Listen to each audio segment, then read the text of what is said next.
We are a channel that appreciates its viewers.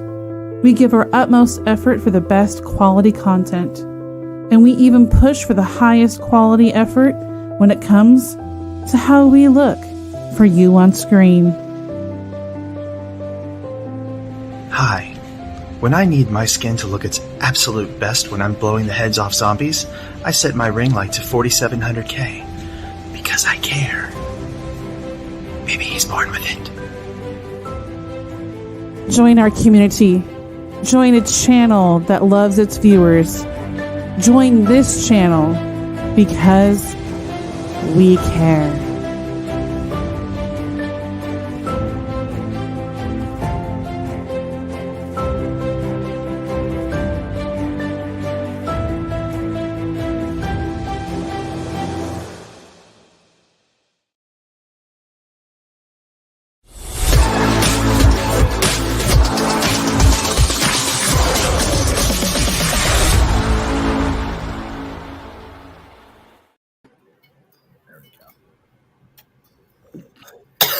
Oh, I got us behind his sticker. Oh my gosh. Dude, I suck at this job. I was like, God, are there still more ads? Dear Lord. We're there. We exist. Hello, everybody. Hey, hey. Hello. And especially fucking Say Wong. Say Wong's always ready.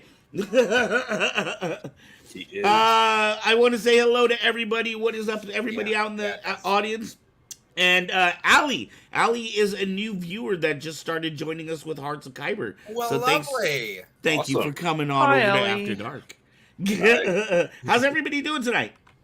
Oh, I'm feeling lovely. You know, that whole little thing that we just saw, we dress up because we care. That's right. It's been a minute since I've done fucking drag for Kyber. Come on now. I know. You look fantastic. Why, thank you. You really do. Woo. Okay, I so feel like I'm, Merida on her level, wedding beautiful. day. I straightened my hair. I'm going to be the... what's up, Allie? What's up, Say Wong? Mezzo says, Rubik's, yes. Thank you, Mezzo. Okay, so I'm going to be the ignorant one and ask, what are you in tonight? What? Your costume. Oh, it's nothing in particular. I just dress all gorgeous. Okay, so originally I was gonna go to this new drag show starting in Lodi, kind of like, you know, show us the part, be sisters. And then I got there, and apparently the seating was already sold out, even though there was like 15 people in there. So I knew they said limited seating. I didn't think it was that limited. But it's fine. I wasn't even expecting this dress to come until next week. I had this whole other outfit I sewed together for the event, and then I was like, well, the weather's outside shitty, and I don't feel like wearing satin out in the rain. So I'm saving my Marilyn Monroe gentlemen prefer blondes look for another day. That and the wig turned out like shit. I tried styling that last night, and I pulled it out of the curlers today. I was like, ooh, she needs another day. This wig looks fantastic. This wig looks fantastic. In fact, Allie says, I love the look. I can only assume she's talking about Graveyard's beard. I mean... I do feel like I'm living my forest princess maiden fantasy. Like Eli said, I look like somebody from like Robin Hood. Like a full-on I do. You look like you're about to go on stage. Well, I'm gonna wear this look next week for my my opening show. I think I might style this hair differently. I just literally didn't anticipate it today, so I just threw this out of the box, put it on my head, straightened it a little bit. But yeah, I'd love to make this into like a nice little updo, something maybe with a little bit of tendrils and curls. But that's gonna take another afternoon. Yeah. Well, but enough about me. How are you? Man, life has been crazy. For those who may or may not know, especially those that are in this area, which happens to be Northern California, where the two of us on top, we're in Northern California. Allie's saying, I'm feeling an aquatic queen vibe. Again, I feel like I'm giving you Merida from Brave on her wedding day. Like, she straightened her hair. She got in a fight with her mom again. But, you know, she's got the little rose crown going on. I'm going to turn into a bear. Or she just married one. I don't know. Possibly. Thomas, okay, Thomas Marlin. Can I just tell you right now? I feel like the Great Fairy from Ocarina of Time is totally my aesthetic, and I need to make that costume happen. Thank you. Thank you for that suggestion. That'd be great.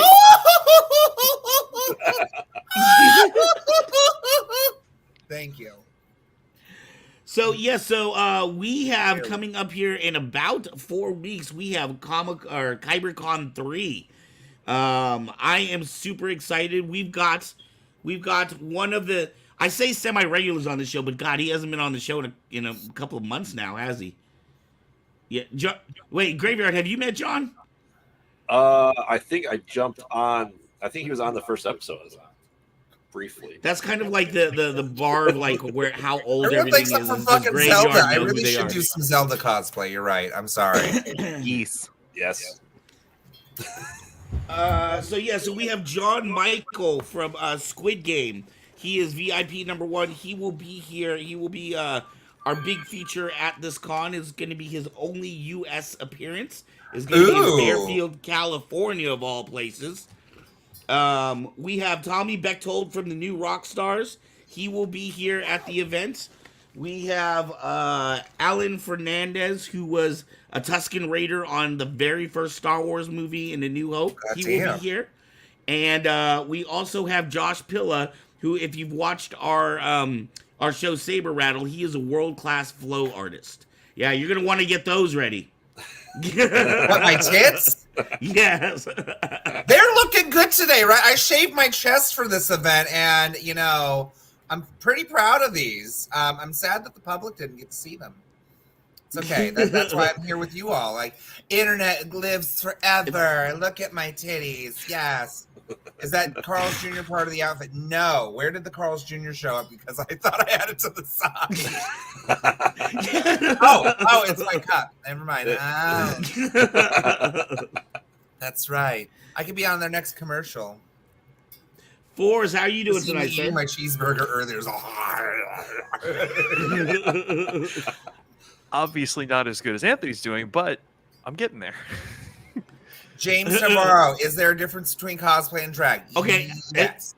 It sounds like somebody needs to go back and watch the episode that you were on. Right? Because that was the exact reason I brought you on the show, was to ask you the difference between drag and cosplay. Yeah. James, I'll throw you that link to that episode later. It was Rubik's first Yeah, I know. And I was like, we just Saber celebrated Rattle the year only. last week. I can't believe it's already been a year. Seriously. Yeah. Oh, speaking of which, that's what we forgot last week to hear. Last week was our 1-year anniversary of this show, and we totally forgot all about it. Woo! I'm not even in my corset anymore. I'm just gonna be burping anyway. Forrest, what you were saying, my friend? No, I'm all is well here. We're doing good. I'm editing Last of Us 9 while we're on show tonight, so we're rocking this thing. And Okay, apparently so he I started know Valkyrie I am profile completely- because of me, which good for you. You should. Good for you for influencing me, because I needed to have the 4th copy of that game in my repertoire. So, yes. There you go. Speaking of which, I'm sure I'm very late to the party, but I just saw tonight that they have the Last of Us TV series coming out. Yep. People are Starts getting to- hyped for that. It starts Sunday at 9 o'clock on HBO Max. So, HBO but- Max is doing everything these days. I swear. but I am actually going to wait until Uh-oh. I get there to binge it. Which, by the way, exactly 3 months from today, I will be there. God, I gotta get on my stickers. Thor's is coming. Force is coming to Cali. 3 months, bitches, and I'm steadily losing weight and Force. looking freaking sexy to get there. Me too. I'm It's just gonna be good my to wear same fat clothes self. that fit. What about you, Graveyard? Are you excited about the series? I am excited about the series. I mean, I know the game. I played it through once, but I've been watching it obviously with with Forrest and Aubrey, and was Right. on one episode of it. Right, I'm, right. I'm definitely excited for it. As Say Wong was talking about earlier, my Proton pack was shipped out yesterday. Dude, everybody's excited for that right now, huh? Oh yeah, I told the wife, I'm like, with my bonus come up or for my nerd money income, I'm getting the jumpsuit and everything. I'm going full on costume with Woo! the pack and everything. So With let the me name tag. ask you, what is this like supposed to be like a really accurate pack? Why was everybody so excited about this pack in particular?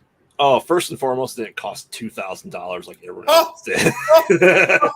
You can get Oh, wow, them on yeah, that would eBay be- and Wow. Etsy, like comic accurate sound effects, but they're like $2,000. I can never do that. But Right, Hasbro right. made a really great product, and there are some things that are afterlife specific to the stuff. And Adam Savage from MythBusters did a video a couple days ago about what he changed to his to make it completely screen accurate because he's a prop guy. He works on movies. Right. So it's really driving a lot of attention to like people like, okay, this particular ribbon isn't the right yellow. So how do you replace it? Wow. That's when you know you're a true cosplayer. Your Yeah. yellow is off. Every It's off detail like three must be shades. specifically accurate, or you're terrible. Oh, Well, if yeah, you're- Say Wong says $2,000 minimum. Yeah. If your God, I thought I thread spent a lot on my count, shit. if your thread count isn't right on your Jedi robe, the 501st will kick you out. Just saying. Yeah. Yeah, they bust out the rulers over there, the 501st and the Rebel Legion. Yeah, but I think it's finally come full circle for me because I used to wear my Egon Spengler jumpsuit in kindergarten with the blue plastic proton pack. It's come full circle for me, so I just gotta get the jumpsuit, and it's gonna be my first costume that I've gotten since I was a backyard wrestler.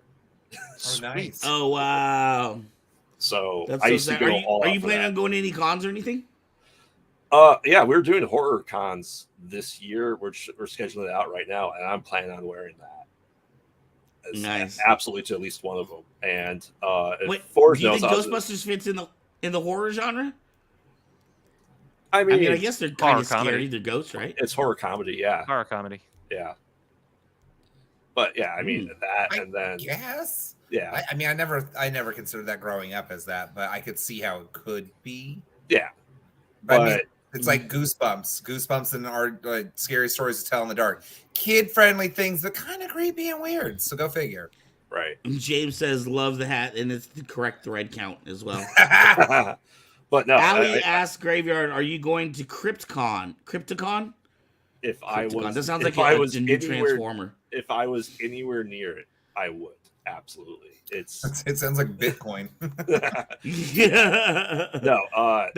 In fact, James and Philippe talked about the message on our chat about going to New York, and there's a horror convention up there in later this year.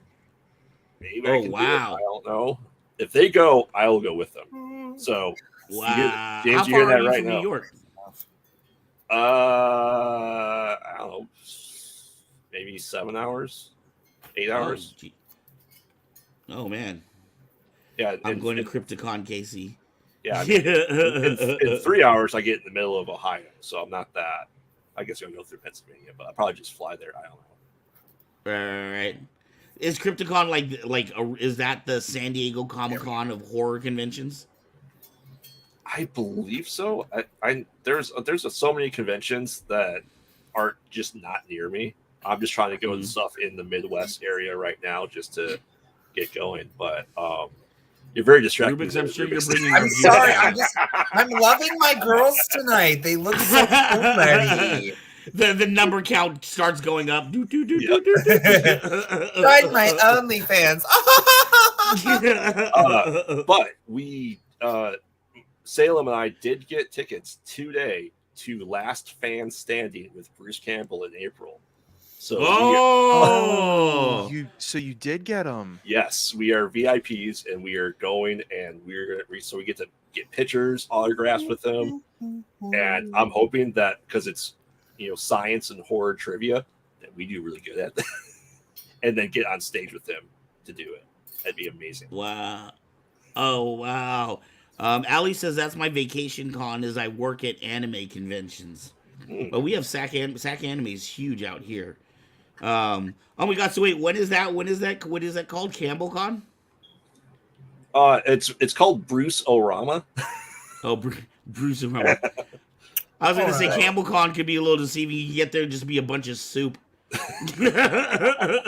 I'm not against Bruce that. Orama. Yes. Is this like a tour that he's doing, or is it Yep. just like a one-time thing? It's a tour he's doing. And I'm also hoping that he did Bruce Fest this past year. The year before that, he was supposed to go into Detroit.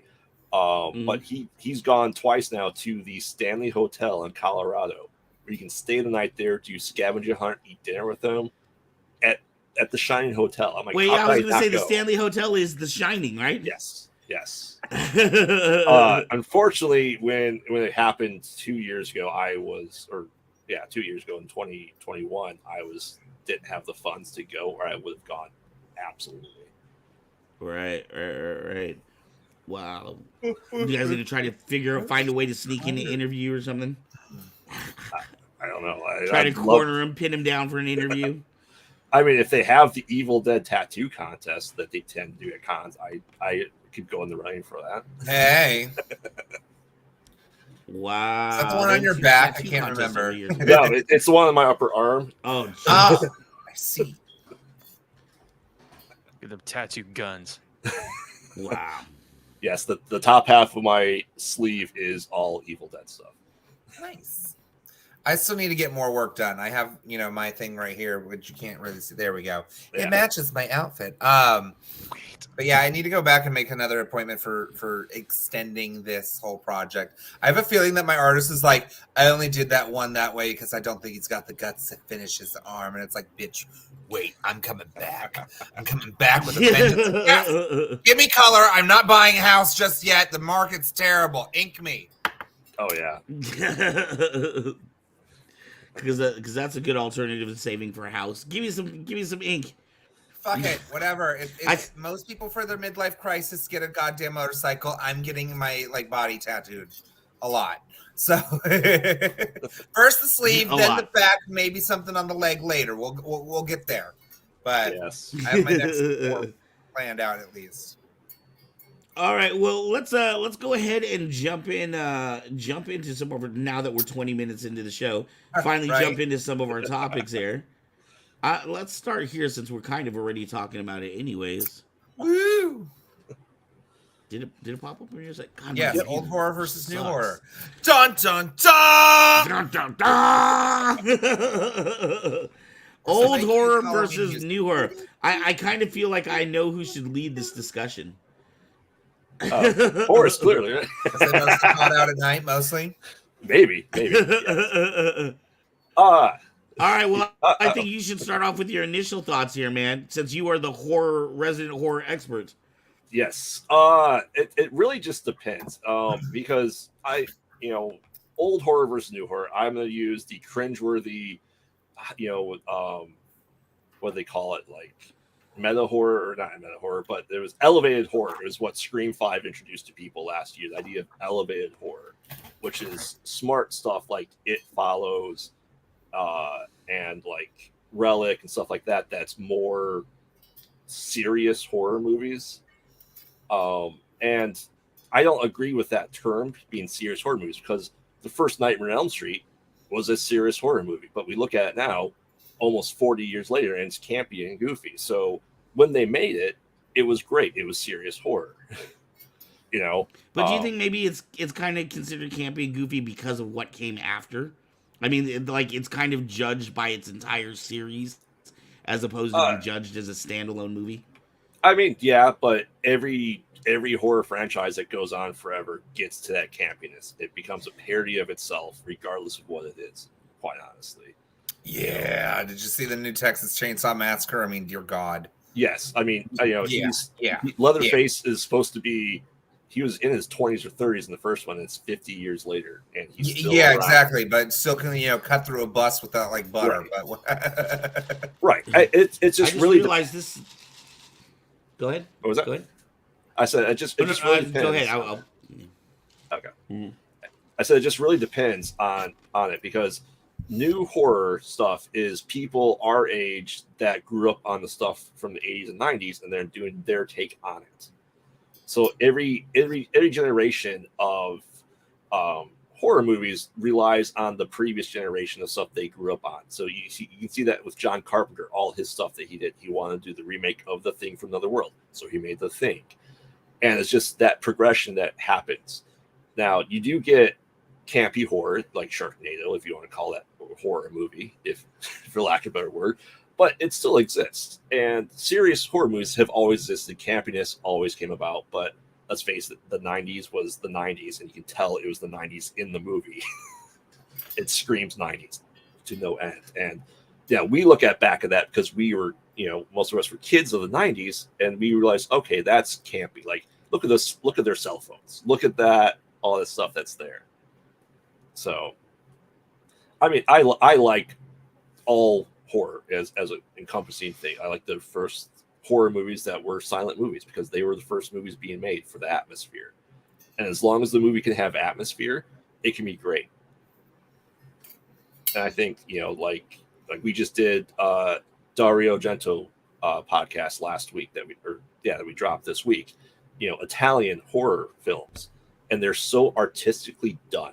Like the stylization, the coloring, even like, someone's arm getting chopped off with an axe, and the spray of blood's very artistic across the wall. Well, like that was kind of like what we talked about a little bit in a different sense. You're saying that, Italian horror movies are very artistic. And I was talking about, we had the discussion a while ago about the Train to Busan and how Korean horror movies are very heartstrung. Like, it's always about a family member or, some deep emotional connection. So it seems like these different cultures kind of have their different values, and it reflects in their films. Yeah, it really does, because that's why just doing the podcast and being able to dive into the stuff that we couldn't get when we were kids. We couldn't go to the video store and pick up Italian horror movies. They didn't exist for us. It was only on TV that maybe we were able to see it. And the cultural difference is amazing in how they do things. Like I said, 70s, 80s, Italian horror, French horror, they went, balls to the wall of gore and graphic detail. Like, in America, we were still very repressed, and we didn't want to show that to people, the audience. Right. So you can see that difference in the way things are shot. It's a 47 or a 48. Japanese horror, they do a lot of stuff that's very spiritual, that they believe in the customs, the Grudge, the Ring, all the idea of that stuff. And we go, ha ha ha, we don't believe that, so it doesn't make the same sense to us as Americans, I'd say. Wow. But I would say our horror movies don't make sense to other cultures as well, necessarily. Huh. It's kind of interesting. I've never really I mean, obviously it's had to exist, but I've never really thought about horror movies in other cultures, especially through decades and different time periods. You just kind of almost always, I guess you just assume some things are just very American kind of things. Right. But I mean, you look at, you can call it the first Godzilla a horror movie because it was the horrors of the atomic bomb. And so they went through their nuclear age because of Hiroshima, because of, the bombs that were dropped on them. So that was part of their culture. And you see that in American movies as well, that everything was the atomic whatever from wherever, just horror movies based off of the atomic bombs. Or, unfortunately, Americans, we had the torture porn era of Saw and Hostel that we considered to be the snuff films that we thought would go over great. But it's now those type of movies is Americans going to other countries, and then the horror stuff happens to them as American visiting, Russia or Slovakia or stuff like that. So it's our fear that we impart, and we show that as part of a culture onto the screen. So, and that's a good point, because I had heard that the reason that you see so much like, so many robots and robot themes in Japan is because it had spurn around, their fear of being bombed again or whatever, or, being bombed being such a huge influence in their history, in their culture, that's why you saw the rise of like a lot of the, Shogun robot movies and things like that. Yeah. What is up, Patrick Malone, a fantastic photographer at Grateful Photography? He will be at our con February 11th doing all your little pictures. Rubik's, you better be there, man. You better get the day off work. I am working feverishly on it. It is also Eli's birthday weekend. So we have a Oh, show bring him along. that Friday night in Modesto, actually for his birthday show. We're both going to be performing for that. We did already talk to him about like making sure we come to the HyperCon. And of course, you know, I requested off at work, and they're like, "Oh, so and so already has that weekend requested off, and I need that off for this, this, and this." I'm like, it is a fucking month in advance, and I'm the goddamn manager. Give it to me. So they're gonna figure out Make a way it of happen. doing it. Like, I already had to tell them I'm putting in my request now for Pride, because I swear to God, if 6 months isn't enough for you, figure it the fuck out, because otherwise I'm getting me another job. Like, I should be able to have a social life and life outside of work. We Social did. life. What's that? Now Graveyard- Pride is going to be on June 10th, so. So hopefully you make it out to that. Yes, I'm planning on it. I will make my best efforts to. I would love to be there. Yes, Eli wants to come too. Woo! We'll all go. We'll make it a Kyber Cave field trip. Yeah. Eli says horror can also be derived from fears and propaganda of that time. Yeah. Let me ask you, and I don't want this to turn into a graveyard interview. Yeah, no. Other people talk. everybody, Oh, yeah, everybody let me else jump in. I love interject. horror movies too. What do you then? Well, I wanted to direct this to Graveyard, and then we can open it up after Okay. that. Based on this comment that Ali has, horror can be derived from the fears and propaganda of that time. If you were to look at horror movies from 2020 until now, what would you say like if you were a scientist 1,000 years in the future and all you had to study this time period was horror movies, what would it tell you about our culture and at our time period right now? Honestly, I think The Purge came out a couple years too early. That's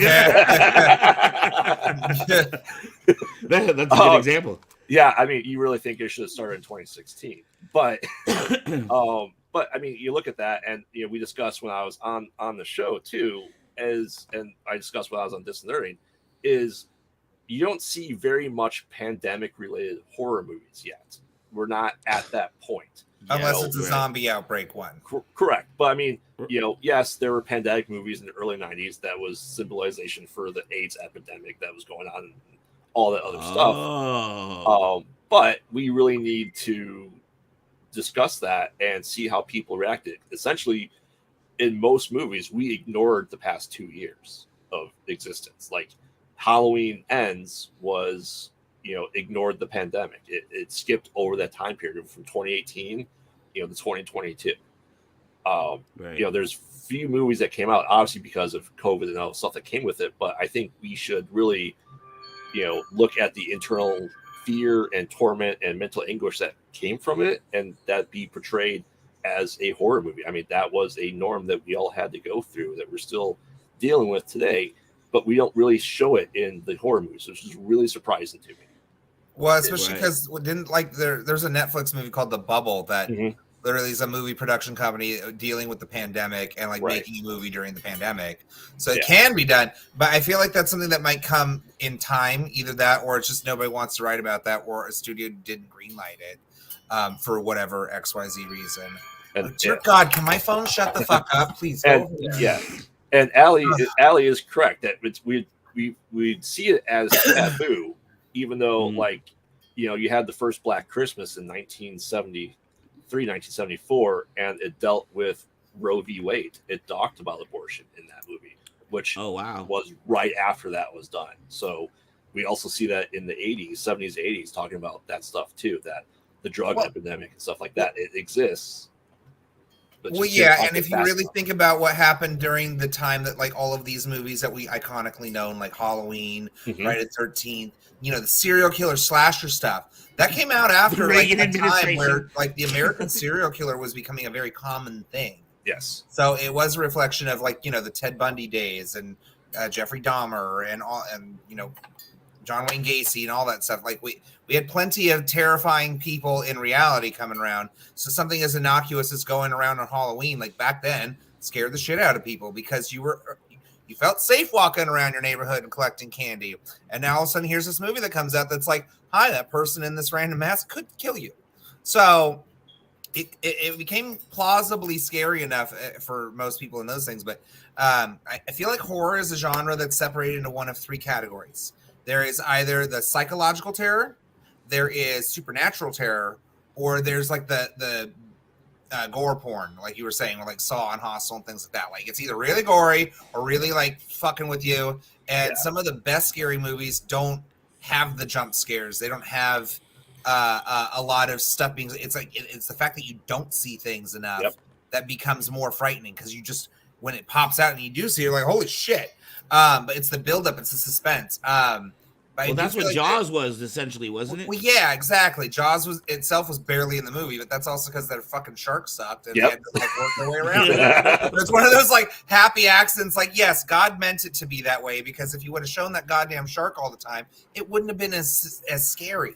Right. I do think some of the best horror still comes from the days of like Alfred Hitchcock, just because he understood the concept of suspense and building it and creating something that really is layered, even if it's like a very innocuous scene. Horror today is again like either really campy or really cheap, and or it's like oversaturated with CG. Like I love all the practical effects from back in the day. The John Carpenter thing, man, that's a scary fucking movie, and does great job with all of those animatronics. And then they made like the prequel/sequel. 35 years later, and it wasn't very good because of all the CG that they layered over the practical effects. Apparently they had the practical effects and said, we don't trust it, put CG on it, and it looked terrible. That was the studio intervention saying we and fuck the studios. Studios need to stop interfering with like actual artist work. Like if Henry Selick says do this, you listen to him. He's a smart ass man. Same thing with Guillermo del Toro.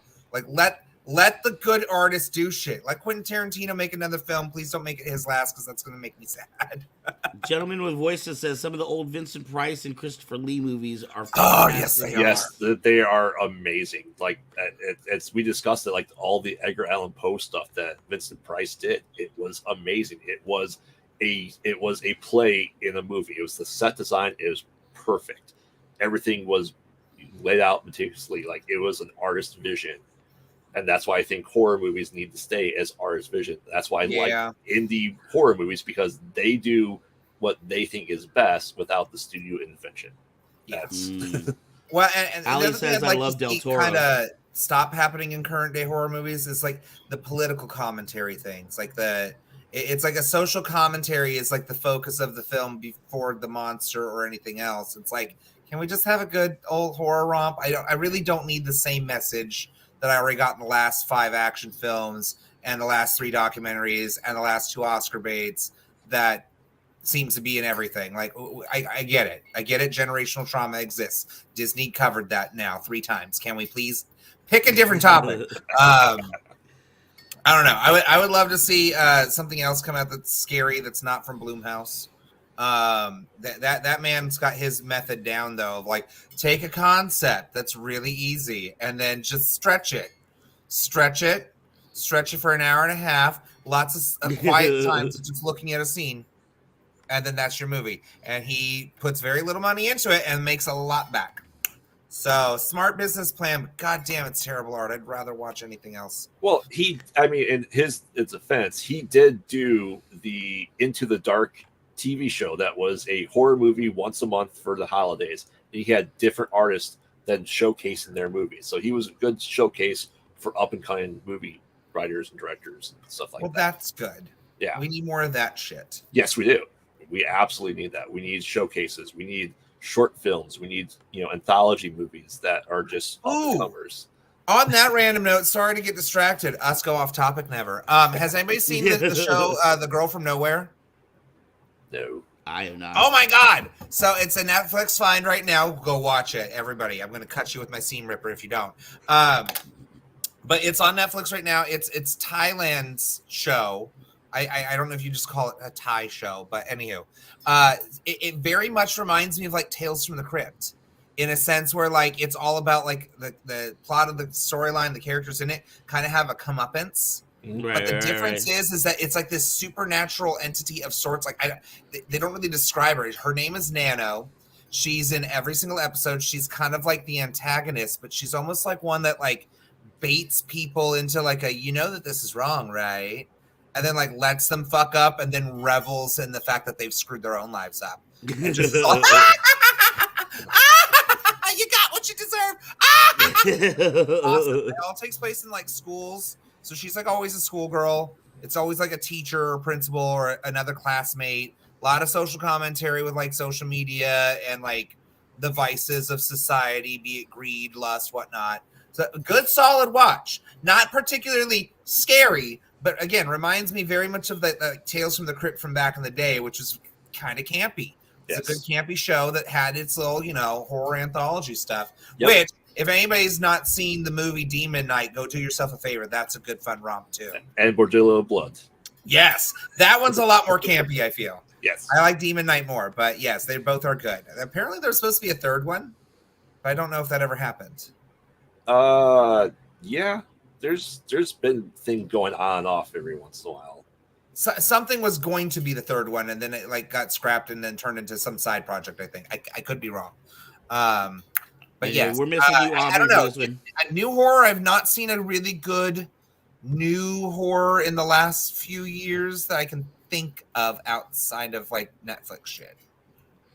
Allie has a comment here saying, "I want more Eldritch horror." What is Eldritch horror? Eldritch horror, like The Mist. Yes. Anything by H.P. Lovecraft is Eldritch horror. It's always got like the Cthulhu monsters with the tentacles, and they look very scary. Cthulhu would be more I monsters. feel like Guillermo del Toro would do based. excellent with that. Yeah. Yes. Yeah. So I mean, we had an Eldritch horror movie come out recently, which was Underwater, with Kristen Stewart, where she's a scientist in an underwater lab. Oh, I think I remember seeing something about that preview. Yeah. And I heard it was critically underrated, given what it was. And again, people kind of still hold Kristen Stewart accountable for Twilight, and they kind of need to stop because she's actually a much better actress than that movie gives her credit for.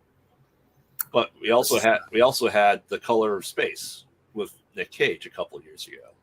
That I never even heard of. What's The Color of Space? It's H.P. Lovecraft story.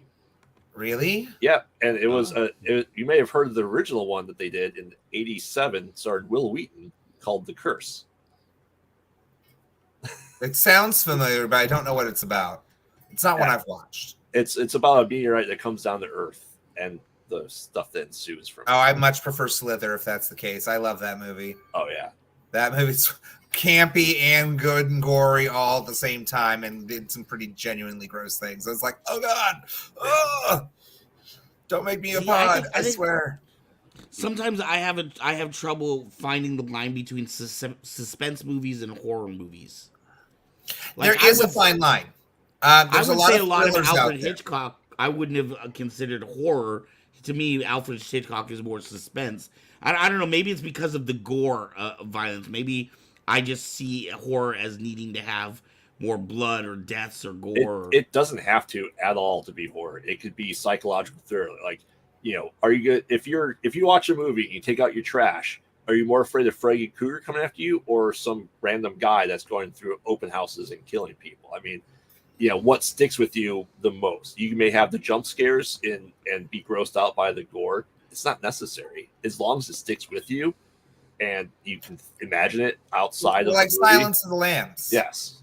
Silence of the Lambs is definitely in that thriller category versus like traditional horror, but it's still got some frightening things and is definitely a suspensefully scary movie. Yeah. Right. I would definitely tell my kids, don't help that guy with the cast put a couch in his van. That's a trap. He should not be doing that, even if that is the case. No, you can call people for that. There's services on Google, I swear. Both Aubrey and Allie are bringing up Metropolis. Yes, very old movie. Is that the one where it's supposed to look like the future or something like that? All I think of is Superman. Sorry, Metropolis. Yes. Cal. Well, I guess Van or Forrest, I know you guys aren't necessarily horror movie people, but you've watched horror movies, obviously. I mean, what deters you from watching more? Time. Editing stuff for Kyber Cave. I mean, past 30 years. I don't know. Yeah. I've had my choices of horror films on and off, but I mean, I could definitely recognize that things have changed dramatically since, the 80s, 90s up to today. I mean, it kind of, I'm not going to say it annoys me, but it's kind of disappointing that we were having literal gore fests with the craziest of props, like heads exploding using watermelons back in the day, and now today what are we calling horror?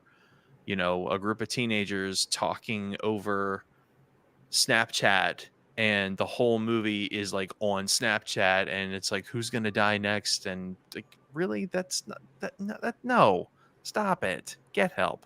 Well, again, there's good writing and bad writing, and it Yeah. really does come down to having a good antagonizing entity that's after you. What was that movie? You're talking about Unfriended. Unfriended. You're talking about Unfriended. Oh, it's the ghost that we never see. She just types on the screen. Like, yeah, that's not scary. But you have something where you can see physically who's after you. I was gonna say that's like Live Wire from Superman. Yeah. Well, their whole claim to fame was like, oh, we did it all live. It's like, yeah, you filmed that segment like 5 times and then picked the best takes from it. You know what was a scarier? You know what was like a more suspenseful film than that one? Freaking Blair Witch Project. Yeah. Jesus Christ, that movie pissed me off so bad, dude. I hated that movie so much. And that movie gets so much acclaim too. Well, I don't even understand. The first time that we saw something like that, it genuinely made people think, "Oh God, this is actually like somebody found this." Well, that was the rise. That was the rise of the independent film. I think that was one of the first times they realized, "Hey, we can make a lot of money from some of these movies that didn't cost us." Because I think that thing had a tiny budget. Yeah. Well, yeah.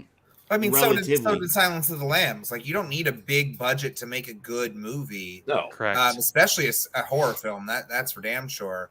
I mean, it's a question of the premise. Yep. So, like, a good premise is, again, like with the pandemic, like being shut indoors and everything. But we had that one. Was it Contagion? The one with Matt Damon and Gwyneth Paltrow, even though she was barely in it. Yes. Yeah. So that was a good one. That was like predated the pandemic. But like watching that during the pandemic, it's like, God damn, I could see how this actually occurred because it does it in real time in that movie. I like the other one too. I think it's called Quarantine, where with the monkey in the village. The Bad Seed. Yeah. Okay, The Bad Seed's another good one from the olden days, but I don't know if I'd call that horror. Maybe. Is that the one with Macaulay Culkin? No, that's the Good Child. That's another good son. The Good Son. Thank you. The Good Son. That was a good movie for both of those kids. That was Macaulay Culkin being like, I'm sick of being Kevin, bitch. Like he definitely. And yet every Christmas goes right back to being Kevin again. Yes. But no, I mean, yeah, and a topic that you guys could even discuss on the Hearts of Kyber is you talked about, the disability stuff like that. Mental disease is more in horror movies now than it's ever been. Depression, anxiety. Absolutely. Yeah. And dementia is a big topic that they're discussing too. And just, there's a lot of movies that are, fading that line between what's real and what's not in your head. And just that scope that you're able to portray it is amazing that we're able to do that now, because let's face it, 80s was all about the gore factor, who could make the best head explosion and who could do all that stuff. But, 90s, we got like, cool kids in their car running over people. Getting mentions of some of the greatest greats, like The Omen. Yeah, The Omen, The Exorcist. That's again the supernatural side, especially with the religious supernatural in this country, definitely hit people hard. Just because of the commentary in that, like. But I will say with the mental health things, like I know that some films have gotten flack about that too, because of the way it characterizes people with mental health issues. And it's like, hi, you can't make us all seem like we're psychopaths and like we're going to kill people. Like even schizophrenia is one of those things that. people should have a better understanding of, rather than just think that every single person with schizophrenia is like gonna wield a hatchet and kill everybody. Like, yeah, I remember what was that movie? I think Split got a lot of controversy. Split got a lot of shit for that, which sucks because that was like the first good M. Night Shyamalan movie in a long ass time. 20 years, yeah. Ali said the same exact thing. Split being one of the Wow, no credit at all. Ali and I are on the same wavelength there. The shit out okay, of so let me ask this. Well, first off, I want to say, because you asked the question, as for me, when I was a child, I remember my mom used to like scary movies. So I was the kid that when I was like 5 and 6 years old, she would keep me up at night because she was afraid to watch them alone. So I would, therefore have to be traumatized. Here, my 6-year-old, come protect me. But I don't know. I feel like, as I've gotten older, I don't know if I've just become more of a pussy as I've gotten older, but like I don't know. It doesn't, because I used to love horror movies when I was a kid, dude. I was all about Faces of Death and all those videos, dude. But like as an adult, as I got older, I don't know if I just, maybe because it became real to me. I think when I started working with kids, it became a lot tougher for me to see movies where kids were in danger or, something like that. So maybe, some of these things, some of these themes that you're talking about, maybe they actually got into my head, and, that's why I don't enjoy them as much. I have a question, though. I think this is an interesting question. You had said that a lot of times horror movie reflects the culture and the times that we're going through, right? Yeah. Are there some topics that are just off the table, taboo? For example, are we going to see a horror movie about kids getting shot up in schools? We have. We absolutely have. I mean, other than documentaries. Do we? The entire subplot of the first American Horror Story, season 1, was Evans Peters' character did that. I didn't see American Horror Story. I'm familiar with the but I haven't seen it. We absolutely had those movies before Columbine. They already existed before Columbine. And unfortunately, there is a point where people are going to go back to it. There is going to be a taboo thing of it. There's always be someone that tries to push that boundary, and I'm going to talk about the stuff that I shouldn't be talking about. Ha ha ha. And it's, there's ways to do it, unfortunately. And like I said, that is a real thing that obviously that our kids have to deal with, that we didn't necessarily have to deal with growing up. Right. Right. Do you think then maybe when this generation of kids go on and start making their own movies, that's a topic that's going to be... Absolutely. I mean, they already have horror movies where they don't have access to their cell phones, and that's their scary stuff. Right. Shit, that scares the crap out of me, too. How many of us haven't turned the car around to go get their goddamn phone? I mean, you always got to do spectacles, testicles, wallet, watch, cell phone. It's true. It's true.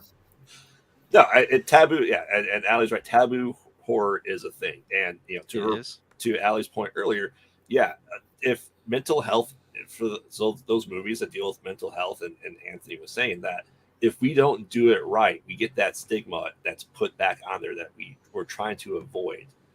As more people discuss it, because it's always been taboo to openly discuss this stuff, right? Well, see, and I like the ones that deal with like the main character's the one that's being told like they have a mental illness, and then turns out that they don't. It's the whole trickery of like do they see that? Are you sure of that? We're not. I don't know. I don't think it would necessarily be a horror film, but a great example of like the psychological aspect and playing with like the viewer of like, is it real or not? Was Black Swan. I loved me some Black Swan. But it also kind of, I don't know, there's a French movie that was called, oh God, it just escaped me. High Tension. Yep. You've seen High Tension. Have we discussed this before? No. Okay, so I love that movie. I've seen some people like give it some hate, but it's another good psychological one. Yep. But it also does a lot of the gore. There's a lot of the suspense going on. I think that that's a great example of how to really craft and deliver on a lot of different horror aspects. And then upon a second watch, you go back and go, oh, okay, so that's what was going on. Like it's cool. Any movie that makes you want to watch it again for a second viewing to make it make sense is like awesome in my opinion. Yeah. Now, has anyone seen the new movie that came out recently called They/Them with Kevin Bacon? No. It sounds familiar, but I don't think I watched it. It's a conversion camp. Oh wow. And yeah, it's pretty interesting to watch, and that's, you know, for a lot of people that is scary. You know, I can't imagine that stuff, but you know, I think horror movies is a good way to bring these topics to light if done properly. You see Red State? Oh, Yes. I was just gonna bring up Red State. Oh my god, that to me, that is a good horror movie because that's some shit that like you're like, oh my god, I feel like that could be ripped out of the headlines. Right, Oh, like I could actually experience that down in Alabama somewhere. Right. I think for the culture of stuff is going back to is what you feel like you can do when you're going into that situation that's a sign of a good horror movie. I'm not concerned about going to sleep and Freddy Krueger coming to get me. Am I concerned going through the backwoods of America? Absolutely. Sweet. Yes. You know, yeah. So it's taboo topics, but like I said, if they can do it right, as long as they do it tastefully, I don't know. It's just a big topic. Are there for you guys fours? We'll start with you since you've been so talkative tonight. Is there anything that just crosses the line that is just too much? Like I'm not even interested in going and seeing that. It would have to be something. Okay, and again, I don't know if this line has ever been crossed. I really don't. But movies like Saw, where you see organs like come out and the like heads get severed and chests get open and you see innards and body parts and shit like that. And I think if small children were portrayed in that way, it would scar me for freaking life. Like, I don't know if it's been done. Like, I don't know if they do that kind of crap in other countries. I don't know if there's. I don't know if like that I think sort Japan's of thing. probably animated it once or twice. As a matter of fact, they did. There's an anime out there called Elfen Lied, and they don't Fuck around. No, I mean there are kids. There are Nightmares. kids just getting split right down the center, left and right. I mean, but it's not like it's not like gratuitously terrible. I mean, you know, it's like a lot of blood and then, you know, they split in half. It's not like split in half and then here comes a mile, you know, miles and miles of organs and hearts and like bones and stuff like that, like they portray in some of these movies here. But again, if there was a movie out that portrayed like 4 to 10-year-old children with all the organs and crap and stuff being ripped out, I couldn't. I no, absolutely not. No, that's big fat negatory. Yeah. Now, let me ask you for this might be a good question for Graveyard just in general, but okay, so I know for television you have certain sets of standards where you're not allowed to show children in harm or you know they can't be smoking a cigarette or something like that. But those rules aren't necessarily the same for movies, are they? So you could have, because now that Forrest is saying that, it does strike me that you don't see a lot of movies of children being, you know what I mean? Now you do see children in scary situations or you know, maybe scary looking children, but you don't see them get hacked up and as much. Maybe I'm wrong. That's it's generally the idea, and that's why it's always teenagers, because they're past that age of innocence that we have those rules that we have in place that, you know, no sex, no drugs, no drinking. That is our societal norm to put onto people, and as long as you're not doing that, you stay the virgin, you live through the movie. But generally, kids are generally safe from horror movies. Now there are big exceptions. You know, the remake of The Blob was, I believe, one of the first things of a kid getting killed in a horror movie, like a young kid, because he's like disintegrated by the blob. You know, obviously we have A Quiet Place. You know, the youngest kid gets killed. It does happen, and there's more stuff with supernatural entities where like kids get taken instead, Right. and they just go into like, let's say, the upside down, or with like Mama from the movie Mama and stuff like that.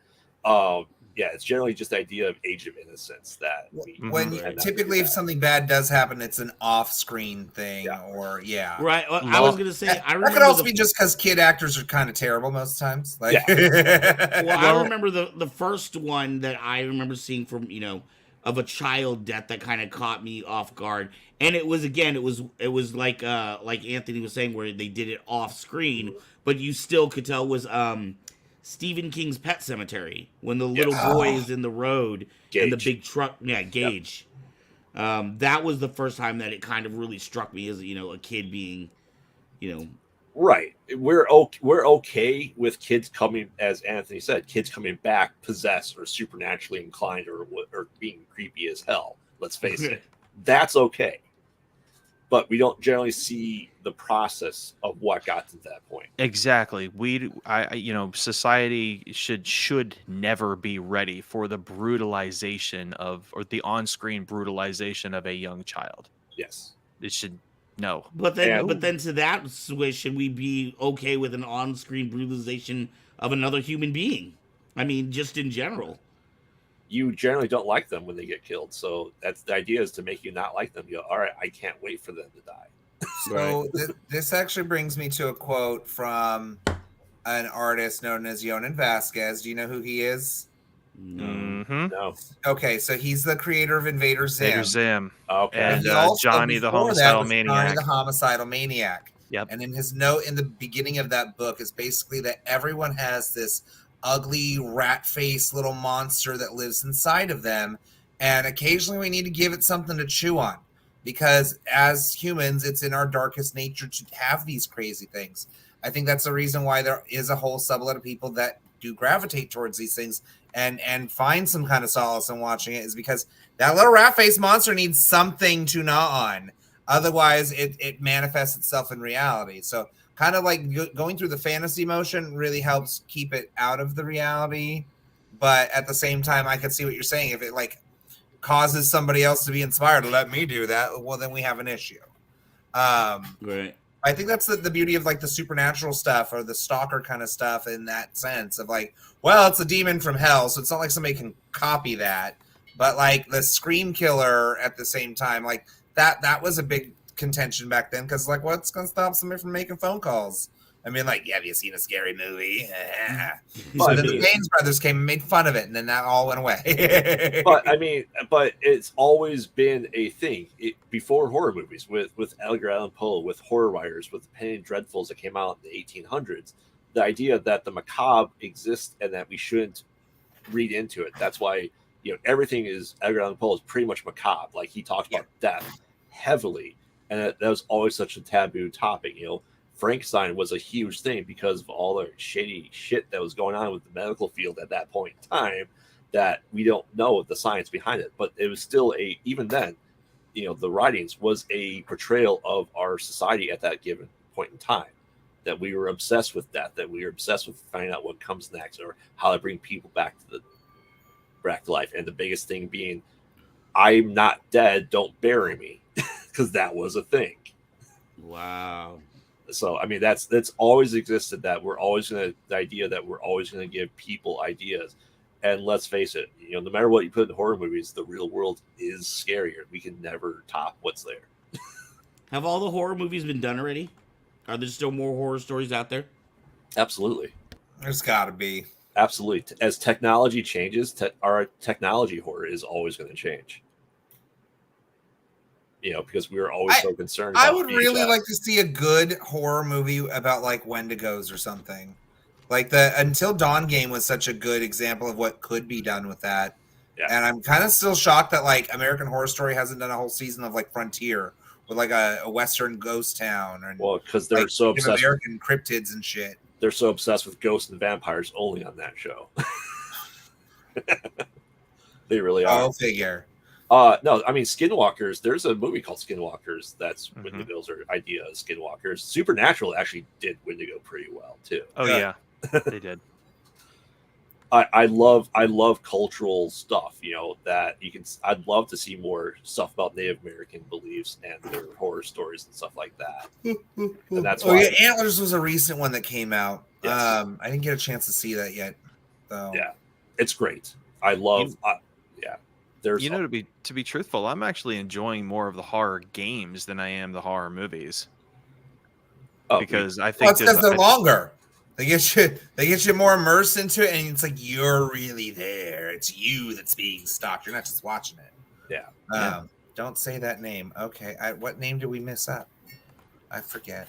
It's okay. Antlers, I'm guessing. Beetlejuice. Candyman. The Bye Man. Oh, God, that movie was terrible. That's awful. Don't say it. Don't say it. But I can just briefly touch on what we discussed. You know, when I had my wife and I had kids, she was no longer able to watch kids' deaths and horror movies. It affected her more, and it does upset me more after having kids. Before kids, okay, whatever. It is what it is. But you know, the loss that can go with it, and you can now picturize that in your head is just more unsettling for me. Right. Okay, and, so Aubrey mentions Tusk here, and that makes me think immediately of Human Tusk Centipede. was a fun twist on shit. I enjoyed that film. You know what? I did like Tusk, except for I had already seen Human Centipede, and I felt like it was like another version of that. I'm so glad I didn't. I'm so glad I never saw that movie. What? Which one? Human Centipede. Oh yeah, no. That's some intense shit right there. I much prefer the South Park episode, the Human Sentai pad. Yes. Allie says Native American lore, scary things are big spooky fun for me.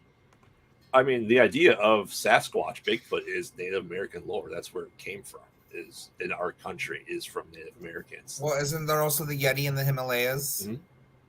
So that's almost like dragons, where like every continent kind of has their own version of it. Right. Yeah. Except North America being one of the only continents to not have primates. Yeah. So that's fun. Whatever.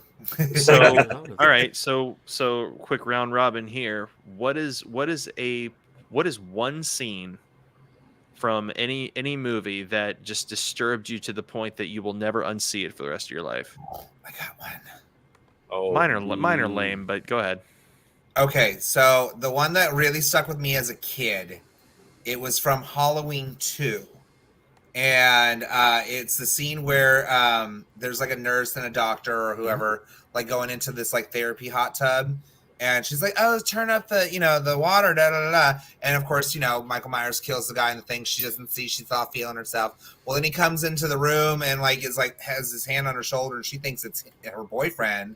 So she gets all seductive with him, and he takes her head and boils it in this fucking hot tub. Yep. That scene for me, I actually remember that one now. And I was like, okay, this is a lot scarier than the first one. The first one was just like stabbed a guy and stuck him to the wall. This one's like I saw blisters. Yeah. So that one will always stick with me. For sure. As far as stuff that I don't like to see, I didn't get to comment on this earlier. Sorry. I really don't care for rape scenes that happen in movies. I feel like that's something that's horrible and disgusting enough. Yes. I don't need to be reminded of it, especially in something of that nature. That's going to be something that turns me off from ever wanting to watch a movie like that again. Wow. Sure. Yeah. Okay, this is going to sound absolutely horrible. I'm going to get a ton of hate mail. I agree with you, except for with the movie Clockwork Orange. Like, I feel like this, and they didn't show direct, well, actually, I guess they did in a couple of the scenes, but to me, like, that was, for that movie, for that time period, it was such a different and outrageous, outrageous to see that it really added to how twisted these characters were. Yeah. I will give you that one just because of what you just said. Yeah, the nature of it, the time of it was different. I think there was one of the Texas Chainsaws where there was a rape scene thrown into it that was just like, I didn't need that. Well, I didn't need that added to the already graphic details of like goring people and skinning them. So I get it. The family's fucked up. Yeah. Right. All right. Well, Well, I think. Well, no, go ahead. you want to hear my scene? There's one movie I'll never Oh watch yeah, again. we were supposed to go around. Yeah. Yeah, go ahead, Grave. It's called a Serbian film. Oh, I've heard of this. Yes, it is the most vile, disgusting horror movie I've ever seen. I've watched once. I will not make my wife watch it. And it's one of those Really? things that if you want to make someone hate you, you tell them to watch it. So what is so bad about this movie? Wow.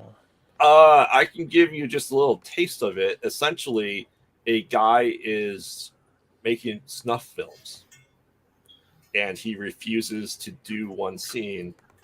And so they kill his family, and he didn't know this next snuff film was with their dead bodies. Oh wow. I'm here, bitches. Sorry. Hi. Took me so long to get here. Yay. So yeah, a Serbian film is just a rough movie to watch. It is like what you would consider like a snuff film. Serving Here, man? What? A Serbian Serbian film. film. Oh, yeah, no. Yeah, You just think look, it feels like a snuff film? look up the synopsis. You will not want to watch it from the synopsis. Yeah, there's a lot of snuff films. Yeah. Really? Before we switch to the next topic, I have to ask, what are like Yeah. 3 of your top favorite horror films of all time? Let's go around for that. For everyone? Okay, let's do a Let's round start robin. with You go all our the way good around on friend the who first hasn't been question, here. but okay. Yes. Say hi to Aubrey, and then we'll. Hi. Hi. Sorry, I got back as soon as I could. I was like, no, I don't want to miss this topic. I missed it. God damn it. After we get with Aubrey on this one, when we get to you, Aaron, we'll let you answer both questions. I have so many like favorite like it's hard to choose like the top 3.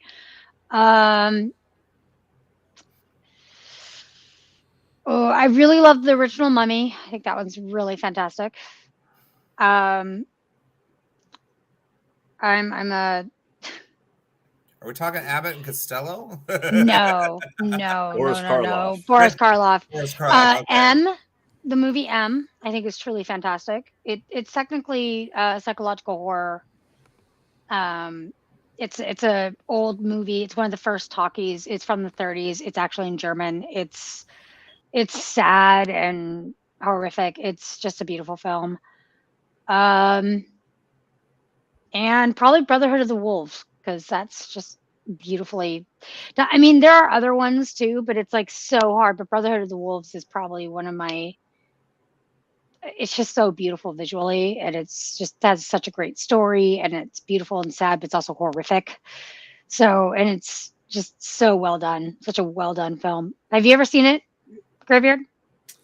I have not. I know Salem has. He talks about it a lot. It's so good. Yeah, it truly was one of those movies that just kind of changed the way I perceived a lot of things. So it's beautiful. It's a beautiful, beautiful fucking film. It's so good. And people are like, "Oh, but that's a porno, isn't it?" Shut the fuck up about them being a porno. It is not. It's fucking beautiful. Get the fuck out of here. I get mad. I get mad at people because people don't understand it, and that's really what it is. It's just that people don't get it. Yeah. Anyway, that's. I mean, I have to think about it. But those are like right off the top of my head. Some of my favorite are my like the ones that I will go back to and watch again and again and again. Those are the 3 I would say that I will and have and yeah. So yeah, it's someone else's turn. Yay. Okay, of course, go. Go for it. Wait, so which question are we on? The new one or What's the your old top one? 3 favorite horror films? And the scene that maybe that went too far for you. Oh yeah. Oh, I didn't yeah. do the scene that went too far. Oh, the shit that I can't unsee. All right, so Silent Hill, when the Pyramid Head ripped the skin right off the one lady and then slung it against the wall. There was that one. And this one's actually kind of funny, but it's still, it caught me by surprise. That terrible movie, Jason X. Where he cryo freezes the girl's face and then breaks it right off her head. Yeah. And then shows it. That was like real. That like I couldn't unsee that. So that sucked. No. So top 3. Probably It Chapter 1, It Chapter 2, and an anime called Mermaid Scar. Oh, okay. I'm gonna have to look that one up. It's one of the only horror stories done by Rumiko Takahashi, who did Ranma 1/2, and it's a very, very disturbing story. There's a few animes I could say that went too far for me, but I was just saying Gantz went so far for me. Gantz, Elfen oh God, Lied. could not. And the ending of Berserk, I just that was so disturbing for me. Anyways, yeah. So those are my 3. All right. So what are yours, Anthony? Oh, well, so I would have to say An American Werewolf in London definitely. Oh, that was a is good up one. there. That's One, That was a I good love one. the practical effects. I love the way that they have the whole undead like following him in his mind. I think that's a great old classic movie that if you haven't watched it, watch it. The American Werewolf in Paris is okay, but it pales in comparison to London. agreed. Yeah. I would definitely say 28 Days Later takes one of the top That 3 was a good spots. one. Yeah. That's another moment that stuck with me for a long time was the look of the guy in the window, like right near the climax of that film. 'Cause I legit was scared I was going to look out my window and see that. Like that, the rage virus was done so well. And I wish that that they would make another sequel here soon, like 28 months later, because that'd be fucking amazing. It's coming. But It needs to be better written. is it happening or needs to happen? It's they said they were working on the script. God, Finally. it's about goddamn time. I want to know what happens. Anywho, third one. If I think we said it constitutes earlier. I'm going to go with it, which is Silence of the Lambs. Yep. Yeah, that one's a good one. The book, The movie also I the could watch book. any day of the week. Yeah, the book is actually just like the film. Like they took from the book. There's only like 2 parts that I think they edited out that they didn't have in the movie itself. But other than that, like the script is so dead on to how the movie is. As someone who's read both the book and and seen the movie, obviously, so I could say that. So it was just as good. Great film. I agree with you. Van, That what's covered all yours? 3 too. That was supernatural, gory, and Psychological. Psychological. Yay! You got them all in there. I did. Yeah, I'm meta like that. I think mine are pretty. because you're amazing. Pretty plain Jane. The Omen in the not Omen, The Exorcist, Omen's like where great. she barfs. That I can't even watch that now. Oh, dude, every time I forget about Exorcist 3. God damn it. That is such a good movie. That's so And I underrated. remember- Anyway, keep going. As a kid, Yeah. one of the first horror scenes I remember seeing, I Yes. can't even remember if the movie was that good. It was just Yeah, the it's an scene, but it actual was thing. this movie called Scanners, and it was like where people's heads would just blow up.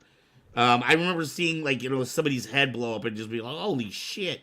I'm probably sure if I were to watch it now, it'd probably look campy or whatever. But and then the Hellraiser movies were pretty Yeah. just the look in that, the whole look of the film for that for me.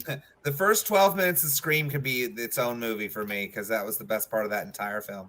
One thing, yeah, I just watched Hellraiser, the original first Hellraiser, not that long ago in early October, I think, and I was amazed by how well the special effects actually held up, how beautifully it's shot. And I'll say that for Alien 3 too. I was watching Alien 3 just the other day. I'm like, it's hard to believe this was made 30 years ago because it still looks just as crisp and beautiful and very relevant to how it is now. And I still feel that way with a lot of like Neverending Story. I still feel the way about that too because of the practical effects. Yeah, And they were in their rotoscoping. prime back then. That was before computers took over the world. Yeah, really fantastic. Fucking CG. The puzzle boxes, yeah, they're amazing. I have to, but yeah, just watching the first one alone, like I was like, this is like an art film. It's so beautiful. Yeah. That's the way I feel about Speaking Brother of the which, Wolves, that makes too. me think of. Have you guys seen what was it? The Cell. That's a. Yep. I love the Cell. It's That is pretentious, another but one that God, was a it's great. gorgeous. Yeah, that it's was gorgeous just an looking. excuse It's to show potential. off like how twisted and fucked up everything could be, though. Like that, but yeah, that was another one that kind of felt like it was trying to be Silence of the Lambs, but not really. Mhm. Yep. By the way, Anthony, this whole time I have to shout out to you because you've been. It's like we have been in sync because every time I've like wanted to write something down when I'm watching this on my way home, I was like trying to race home. You basically said it out loud, and I'm like, Anthony's in my head. I tend to Right. do that. Me and my husband are like that all the time, where I'll say something, it's like, get out of my head. I must be psychic. Maybe it's because I Maybe. saw the figure. But I was like, oh my god, Anthony and I are so alike in so many ways because like hear you had the so many of the voices, similar tones. I Yeah. hear them. They speak to me. Oh! Also, I just Watch want out you to in do the my comments. I'm makeup. going to call out what you're going to do next week. I just want you to do my makeup because your makeup is so beautiful. Thank the you. way. I'm really sad I Yeah. didn't get a chance to be petty and like show it off where I was intending to, but it's okay. It just means I wasn't meant to be there. It's Not this week. fine. So it's all good. All right. At least I got to be here for the entire thing. I thought I was going to be late and be like, I'm sorry, I'm only here for the second topic. Like me. I thought I would be here on time, but I did On not. that note, it's time for a segue. It Wait, is all right. Did we forget? We are But talking. did we Did we forget forget Mr. Forza's What? top 3? Didn't we? Did we? No, we did get him. Never mind. No. Never mind. Social Yeah, we did non-changes. get him. We got Okay. him. He got the double Never on mind. his. Did we do Okay, graveyards? never mind. No. Yes. No, okay, great. No, I knew we were forgetting Oh, somebody. I was like, God wait, we were damn forgetting it. someone. Who was it? He's got so many. I didn't think he'd have 3. He has 30. I feel the same that's way. very fair. That's how many I have. First Evil Dead, hands down. Yeah, Absolutely. that I is mean, an amazing film. 2 of my kids are named from Okay. characters from the movies. So, Ash and So wait, who? so Lisa? okay, wait, real quick. Being a man of horror in general, Mhm. what is it about that movie that makes that stand out on the pile? it's really just because you see the innovation, you see the passion, you see the heart that went into it, and you see a lot of the tropes that they set out that are now commonplace in It's a horror progenitor, movies. yeah. Cabin in the Woods.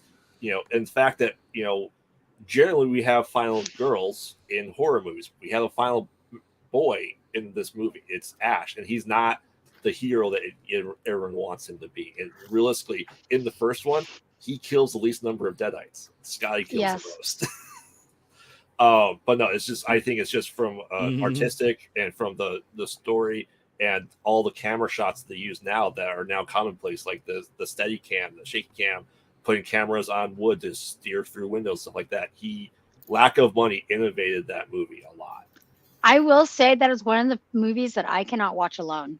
It actually still freaks me out to this day, and it really fucks me up emotionally. Yeah.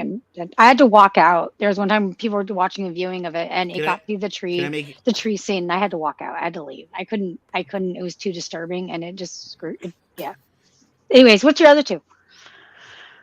Can I make Halloween. a confession? Can I make a confession? Yes. We'll still be friends, Graveyard. You never seen it? I've never seen it. Oh. I know it's like Watch your classic. favorite arc and watch a classic movie. Okay, see now it's fine because we're gonna do a movie watching react. Yes, we are. Show. And that's So my that movie. will be on it. Yeah. Just so you know, I will probably boy be Hicks. absent for the tree scene because I can't. And that laugh in the basement still messes me up. That fucking laugh. Yeah. Yeah. Second one, Halloween, same reasons. Yes. Right. Yeah, I could see that. Yeah, it The wasn't. first Halloween? Yes, the first Halloween. It wasn't the first slasher by any stretch of the imagination, but it became the blueprint for slashers going forward, Hmm. hands down. And it's just a family event. Everyone did their own part, and it's just low budget, and it was just a passion project of John Carpenter. It really was. Yeah.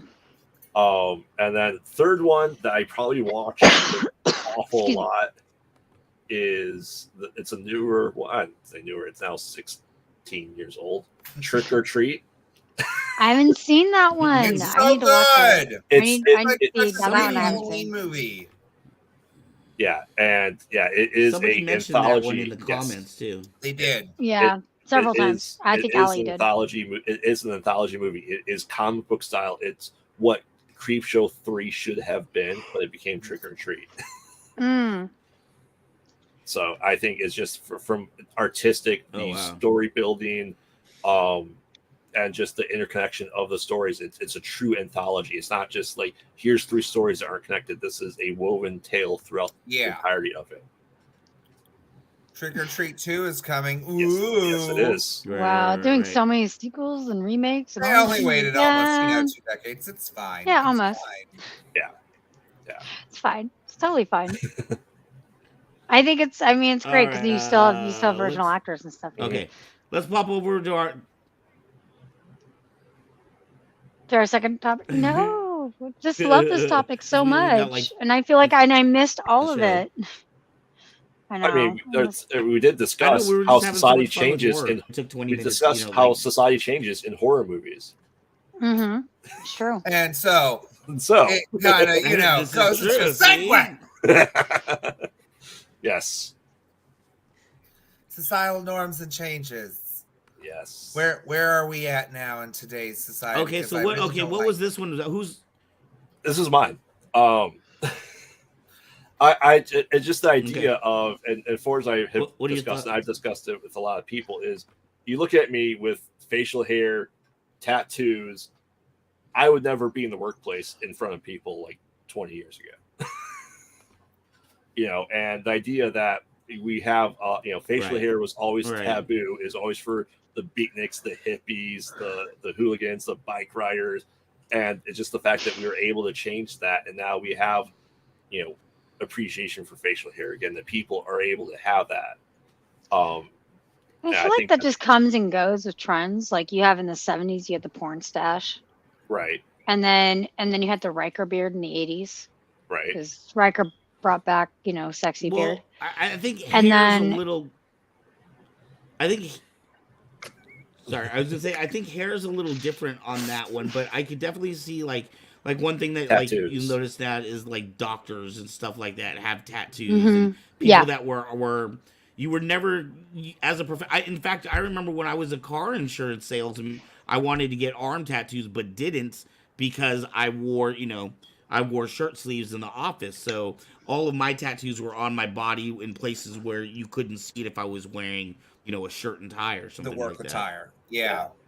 I was always taught that too. Is like you want to be sure Yeah. that make sure it's something you can hide because people will judge you, and it does suck because at least now in today's society, it has become a bit more of an art form.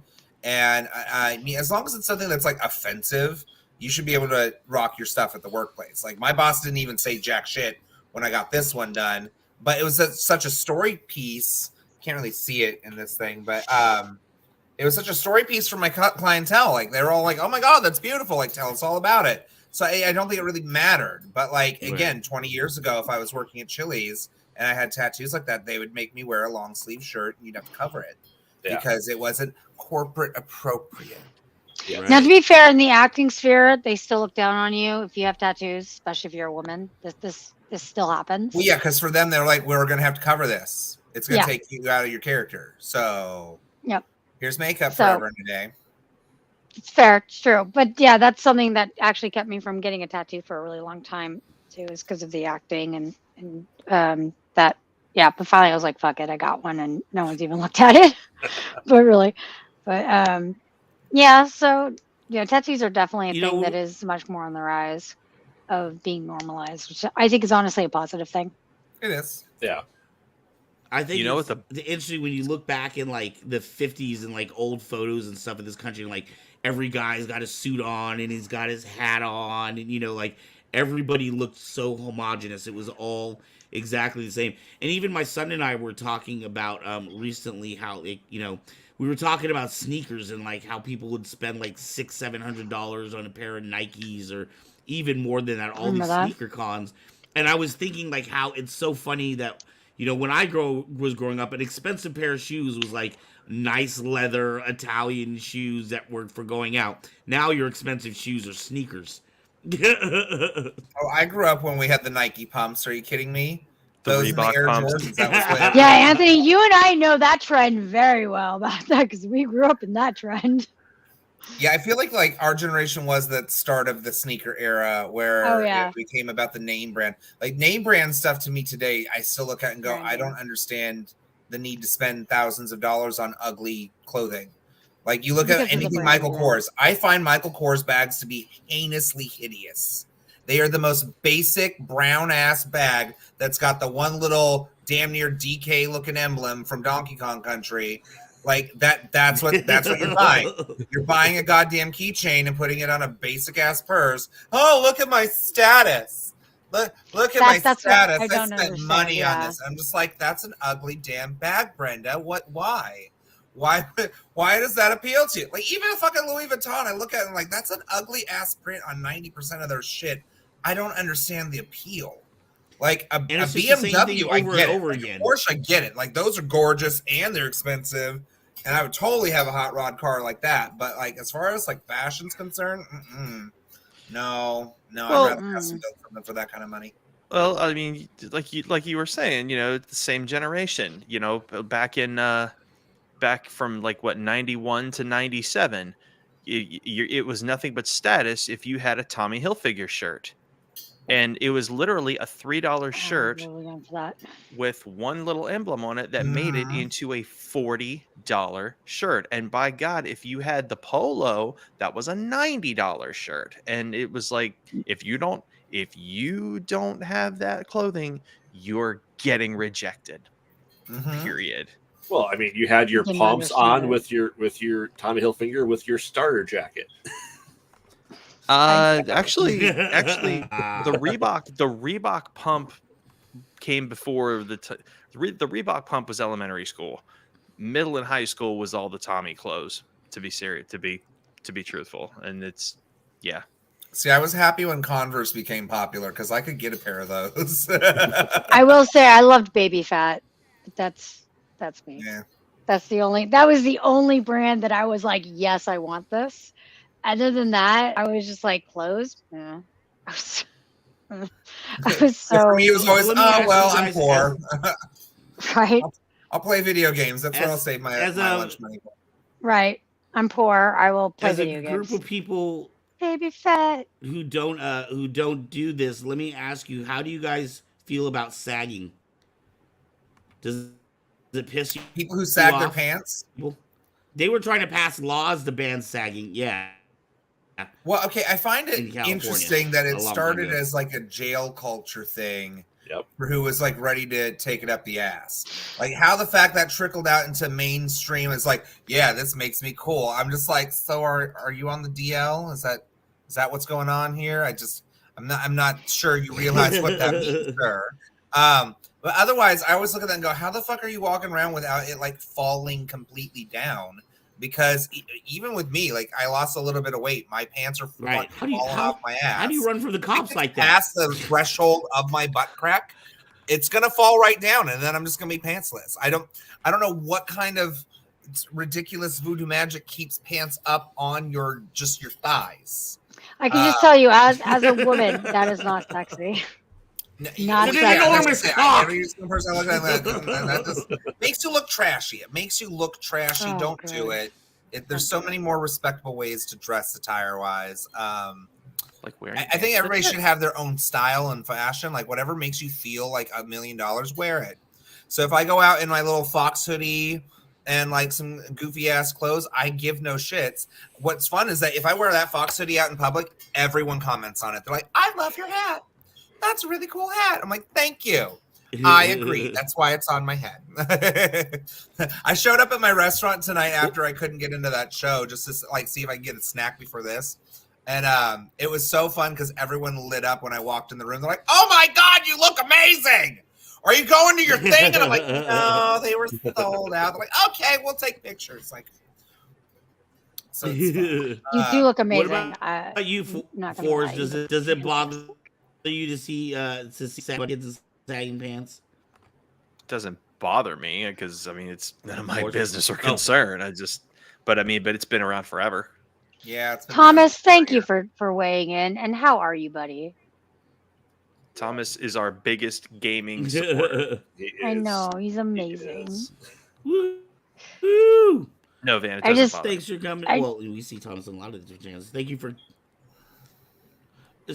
The reason why I ask is for me. Well, what about you, Grave? And what are your guys' thoughts? I mean, I wish I had the confidence. Lord, do you have any thoughts? So it's just you and me, Queen. No one's against I mean, you. do you have the Hank Hill booty? Is that what's going on? Just a little. No, it is a trend. Like, I mean, kid of the '90s, we had those jeans that you could fit 3 people in. Oh, Jenkos. that's true. The Jenkos. I Right. did like the Jenkos though. Jenkos. Yeah, Those, I mean, those were it's $100 jeans. yeah, but the thing is, like, and the idea of the clothes trends, like, and for as I was discussing this, kind of what I talked about is how much more comfortable people are wearing comfy clothes out in public. Like, pajamas are just used to be your house and you go out in it. Now it's more acceptable. Like you talked earlier, Mark, that people wear the suits, the ties. I could never live in that era because I hate being restricted with long sleeves. I hate long sleeves. But on that note, like, I dress comfortably when I'm in my own house. Jenkos. But I wear, when I'm going to the gym or working out or running, I wear my workout clothes. I wear my workout shorts, stuff like that. But for me, I still, if I'm going somewhere or to my parents, I put pants on or jean shorts on. I don't just leave my gym I would shorts hope on. so if you're going to your parents. That's fair. You were like, hey, I'm here in my gray sweatpants. How you doing? Right, and it's still, for me, it's still a confidence thing. I just don't like doing it. But I mean, when I do wear like jean shorts or cargo shorts, stuff like that, and it really is for me just to show off my tattoos, quite honestly. But no, it's just we hit that precipice, especially during the past couple of years, where you are able to go out in your slippers and stuff like that. It's become more acceptable just to look like that, just go out like that. Well, can I just say that to everybody that does go out in the gray sweatpants, you know exactly what you're doing. You know exactly what you're doing. We can all see the outline. It's there. It's prevalent. I will look. Okay, so will my man. We are going to clock that shit from a distance. And you don't get to have an attitude if I'm staring, sir, because you knew what you did when you chose that attire and you went to Walmart. You're showing it off. You're showing it off. That happened recently at a Ross. I'm not going to lie. There was somebody in like some sleep pants. They weren't gray. They were not gray. But as soon as he turned to the side, it was like a full profile of like, I'm like, what the fuck? She's a happy girl, isn't she? Like, looking at his girlfriend going, yeah, you let your man walk around like do that. Can't he, madam? That was fun. I'm not going to lie. No, the reason I brought that up specifically was it seems to me when I look at trends in general, it seems that throughout history, teenage rebellion has always been represented through their pants. Like you had the bell bottoms in the 60s, you had skaters in the 80s, you had the skaters where you'd pin your pants. In the 90s, you had the baggy shit. Like it's like every young generation expresses themselves by their pants. I just find it fun when the like 70s had the short shorts on guys and like the crop tops. Like what was that, 80s or 70s? 70s. That was like 80s. 70s and 80s. That was like that the was transition, that was right? like, Where I'm just like, you look at that now, it's like if somebody other than a homosexual wore that, like you'd be like, sir, like really? That's funny enough that you say that, Tom because Selleck. I have a friend who Johnny only Depp. wears short shorts. Oh who my wears God. short shorts? Chad wears short shorts. And he hates any kind of pants. And then He in will the just walk 80s around too, short you shorts had everywhere. Anyway, keep going. What? in the age of androgyny, you had like the big buff guys with like the sweatpants, but they were like pink. Or do you remember the really like, oh God, what were those pants called? What do you mean real Zoomies men or wear Zoomies pink? Or they were like really multicolored, like flared out pants. God, what were those called? Parachute pants? Hammer pants? Hammer time Not pants? hammer pants. Oh, that was definitely a little bit later. That was early 90s. That was late. But in late the 80s, you had a lot of guys in like late the sweats and sweats clothes and like headbands and it was you're talking about pastel colors and shit. Yeah, the breakdancers used to wear that stuff. Yeah, there we go. Or okay, are these societal norms or are these just like fashion trends? Because now I think. Well, I mean, I guess. No, I mean, societal norm changes are kind of talking about fashion trends as well. I would say it's a fair part. Okay, Yeah, it ties I'll into give it all. I'll give you a societal norm change. How about the public use of marijuana from, let's say, oh, I don't know, 10 years ago to now? Like Yes. now you can go to a clinic, Mhm. straight up a Yep. clinic. I mean, literally every state was trying to fight to keep it all out, and people were literally legit going to jail for it. Mm-hmm. And there were some people who were locked up for years and years and years, sometimes longer than those who committed real crimes. Yes. Yep. So that's There a are still people locked major, up. yeah. So yeah, There- that's a major societal norm change. The sad Major. thing is that actually got all put into place because of rope companies. I am not Right. kidding. I know Right, Family Guy because did a really I'm great job not of kidding. educating people about this too. Yeah, I know. I didn't know about it from Family Guy. I just knew about it from like historical things. it was the hemp industry. But They yeah. saw that the hemp Well, industry yeah. could like Yeah, overtake because them. So yep. And so they made it so hemp was legal. That's why reefer madness. Reefer Madness. Oh Great my short. God, Great reefer. short. Yeah, Love it. terrible, but terrible. No, I Hemp mean, is evil. but even with that, I feel like it was something. I mean, that is a societal change.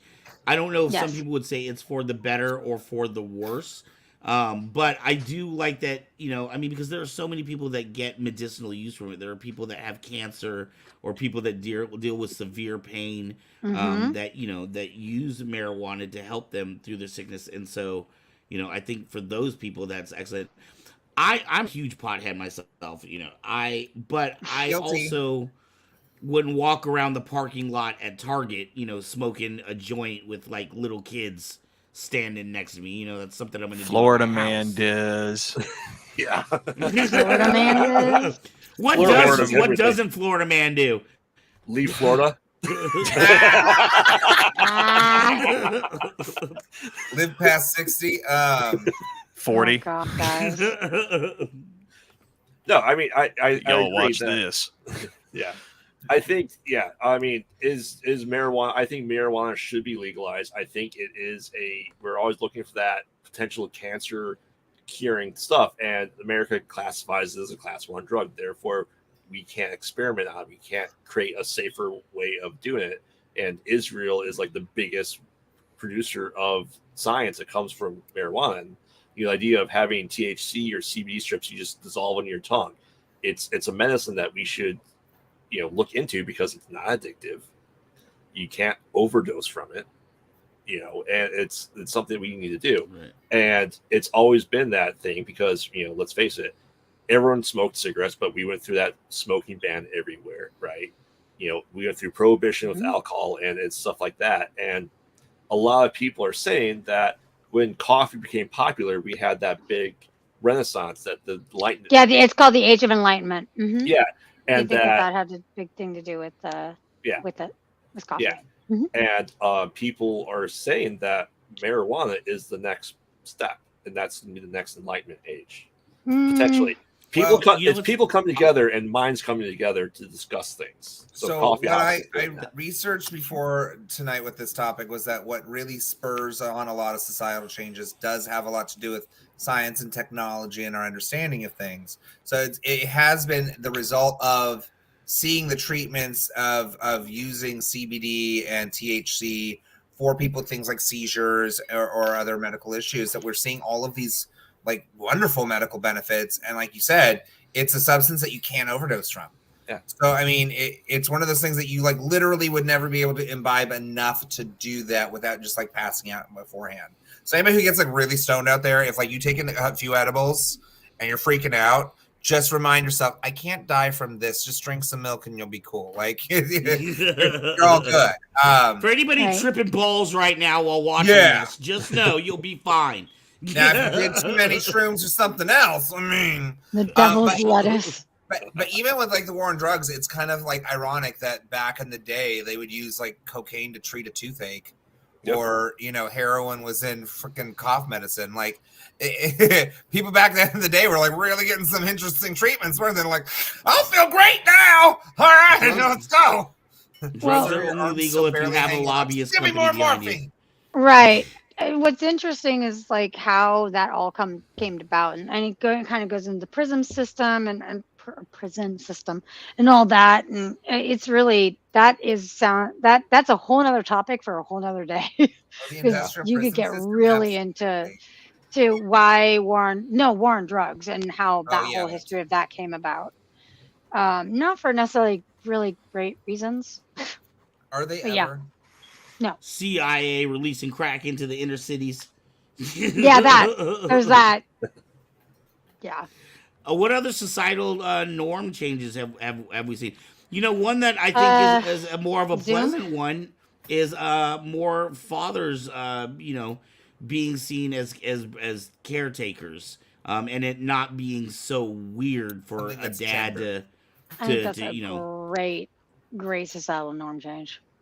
Yeah. um I had or a family that I was working for when I used to work for Easter Seals, and this guy. So they had a son with severe autism and other challenges, and so one parent had to constantly be home to take care of the child. The father had like a normal kind of mall job or something, nothing big or special, but the woman worked in a hospital, and in their family it was a better if the wife went to work and the dad stayed home and took care of the medical things. But he used to say that he got shit all the time, like, oh, how come you aren't working? He's like, dude, I'm taking my kid to like speech therapy, occupational therapy. I'm spending 40 hours a week just taking my child to different types of therapies and getting him on track. That's a full-time job in itself. Well, Yeah. any stay-at-home position is really a full-time job, and that is one of the things that's kind of been sad. The reason why we've seen a big lack of the stay-at-home parent and the working parent is that typically you can't survive off of just one income anymore. Right. People are making enough money for that. So the rare occasions that we do see, the stay-at-home dad, like it's I guess the mom was making some money because otherwise I don't know how you're surviving with that. But it is interesting that we have like the breakdown of the gender norms and rules in the last like 20-30 years, but now we have this new wave of what that's going to be with the current day ideology regarding gender and how we view it. So I don't know, it feels like we kind of like did a lot of strides in the end of the last millennium, and now we're kind of making the same mistakes by stepping back, but like on a Mm-hmm. different side. Like, back in Yeah. my day, like it was a pretty normal thing. Like there was representation everywhere, and we celebrate diversity by just being like, hey, everybody's different and we're cool. And now it's like Right. we have to like hyper fixate on it. Right. Yeah. Everybody's got to be categorized. And it does feel like it's going back. It does Yeah. feel like a step backwards, not a step forward Yeah, in a and way. unfortunately, Yeah. people think like, oh, well, it's Mhm. justifiable this time, even though it's like, well, if you did it 50 years ago and it was wrong, why is it okay now? Like, because it's on the other side? No. At the same time, like society norms for the good. I just walked into my place of work in full drag, and everyone was like, "Yay, you're so pretty!" I couldn't have done that 30 years ago. Not at all. Right. I mean, I wasn't working 30 years ago, but you know what I mean. Like, I couldn't have done that in the mid 90s and kept my job. I would have been like, oh, sorry, that was inappropriate attire for your place of business. You need to keep your personal life separate, Mhm. So it's take it with a grain of salt. We're making strides, but at the same time, no one's perfect. We're never gonna be. Just try not to repeat history. Damn it, it always does though, doesn't it? Yes, it does. Every time. Yeah, every time. Every 80 years. Yeah, we were just talking about That's that. what I love. Yeah, I just watched a really good over on Hearts of Kyber. So the way we do that show is every week we pick a different topic, and then we kind of do a deep dive in it, and then we try to find like video clips from like popular culture or movies and stuff that talk about it. And our topic this last week, we just did cerebral palsy, and John brought up a clip from a documentary that I was like, dude, I gotta watch this right away. It was called Crip Camp, and apparently it was produced by Barack and Michelle Obama, but it was talking about how this group of teenagers in the '60s who used to go to this handicap, like summer camp, literally change the world by bringing in some of the new Americans with Disability laws and acts. And it fucking scared me. Like, I didn't realize that didn't get passed until the 90s. I mean, like, up until the 90s, handicapped people were not seen as equal citizens with equal rights. So, it scares me to know that even in my lifetime, segregation was still a thing. People were being bused to different school systems. So things that sometimes that we just assume were so long ago gone and Are we forgotten. talking racial segregation or for special needs kids? Yeah, well, actually both. Okay, because I had to ride the short bus for quite a few years. I'm not gonna lie. Granted, these days I'm like, do I actually have like ADHD, autism, and I just never was told? Like, was there a real reason I was on that short bus, Mother? It wasn't just because it was the one that went to our house, was it? Right, maybe but I mean, that's it the was. big secret. She was. Like, I mean, I wouldn't surprise if you had undiagnosed ADHD. I totally. And think I it's don't mean possible. that, and I don't mean that in a mean way, because No, I know. I watch videos all the time on TikTok. I'm like, dear God, that's me. The intrusive thoughts are back. Oh God. Oh, intrusive thoughts are the worst. Well, ADHD paralysis. Yeah. But I mean, and to you guys' point, like, sanatoriums were filled with diseases, mental diseases, and we just hid people away. And that is in our lifetimes that these things exist in our parents' lifetime. And it's, that's what you did. Now, obviously, we had earlier in the 50s and 60s where an unwed woman got pregnant. She went to summer camp, right? And she was hidden. And, the idea of a single mother was not a norm that people accepted. Now it's perfectly normal. And, that's a big norm change too there, that how we view lifestyles. It's right. As we were saying, hopefully it's getting better, but yeah, we are definitely taking steps in the wrong direction. I was in one of those special schools and for preschool. Allie. And severely so you guys are saying that's good. So yeah, it seems like a few people here are saying that we're taking steps in the wrong directions. What are you guys seeing that are steps in the wrong directions? Well, I mean, I already said it a second ago, which is the hyperfixation on like identity politics.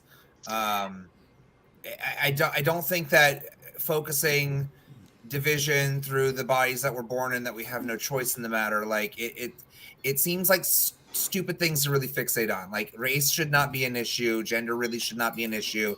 If those are the biggest problems in your life, like we need to address those problems. Like racism's obviously always been a thing, but I can say as someone growing up, 30 years ago, it didn't seem like there was any entity that didn't have people of color presented predominantly in the front and center. Like every sports star, every musician, every there's not every actor, but like a great deal of American actors were people of color, and everybody else was either from England, Australia, or Canada. So it's interesting that today people are like, oh, it's the first time ever. Like it's not. It's not. Go check your history in the context of history. But at the same time, like I agree. I had a pride meeting yesterday where it's like, we need to make sure everybody knows each other's pronouns. I'm like, all right, cool. That's great. I don't know why that's such an issue for people, but all right. I'm still going to refer to you as friend. Hi, friend. How you doing, friend? Because I'll forget. I will forget. I can't keep people's names straight half the time. So, like, you wanted me to know what specific pronoun you have? I'm probably gonna person. Fuck up we could say person. I like friend. I like friend because it tells you that I like you and I'm your ally and I'm not here to hurt you. So if I fuck up and say the wrong thing, please forgive me. It wasn't intentional. There's a difference there. People ask me that all the time, especially in drag. Like, what do you prefer to go by? I was like, bitch. That bitch, this bitch, what a bitch. That's fine by me. Just call me bitch. Hey, bitch. Like, I'm cool with that. At the same time, that is a comment like that would get flack on me from people like, that's a very tone-deaf statement. How dare you? I'm like, okay, whatever. Enjoy your iPhone and go watch porn when you get home. Okay, take that for granted. Why don't you? I know there's a big backsliding of rights though. Like, and it's not really. It's kind of under the, like, gays in the military. I mean, that's kind of backslid or Well, yeah, the whole transgender appeal in of the don't ask, military. don't tell was a Also, yeah, that was. Whew.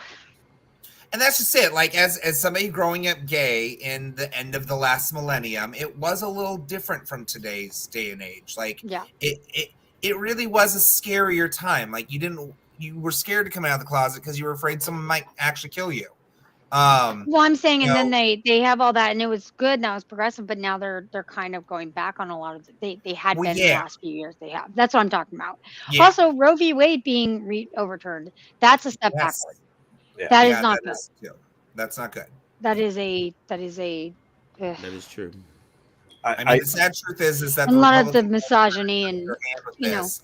That was their whole goal all along. Have somebody anti-progressiveness. in office that distracts everyone on fucking Twitter so long that they can instill all of these people to get their religious doctrine passed into law. I I fucking mean, hate how they were religion is going to go pushed in after. politics because Yeah, you they were should going to use not have that. any religious beliefs be a law. If that's your whole basis, well, because of my belief in the Bible, well, you should be going after Red Lobster too. Then, if that's your issue, I don't see you boycotting J.C. Penney for mixed fibers. So no, Yes, cherry picking what you do and don't want to do is interesting to say the least. And I always absolutely. find it fascinating how men feel like they have any sort of say in the subject of abortion. Because guess what? You're never going to have one. So maybe mind your business. Yep. Get a vasectomy. You want to end abortion? Get a vasectomy. They're reversible. I promise you. Well, it's just that, yeah, there's the alt right has gone so far back. But they actually were talking about, I don't know if you know about this. There was, I can't remember which judge it was, but he was talking about even ending interracial marriages. Right? Yeah. Clarence Thomas was part of Yeah, Clarence Thomas. who's and married he's to a white to woman. an Asian woman. I mean, I think there's something personal going on there, though.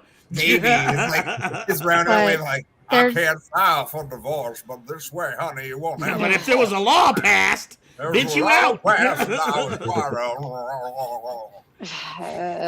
But I just Yeah, couldn't. Ali says the world has become a little scary right now. In some ways, yeah, I would say it's become a lot Yeah. scarier now than it was even 10 years ago. Van, I'll say Van, that's true.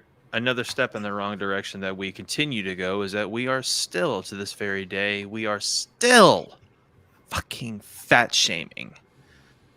We are, Yeah. and it sucks.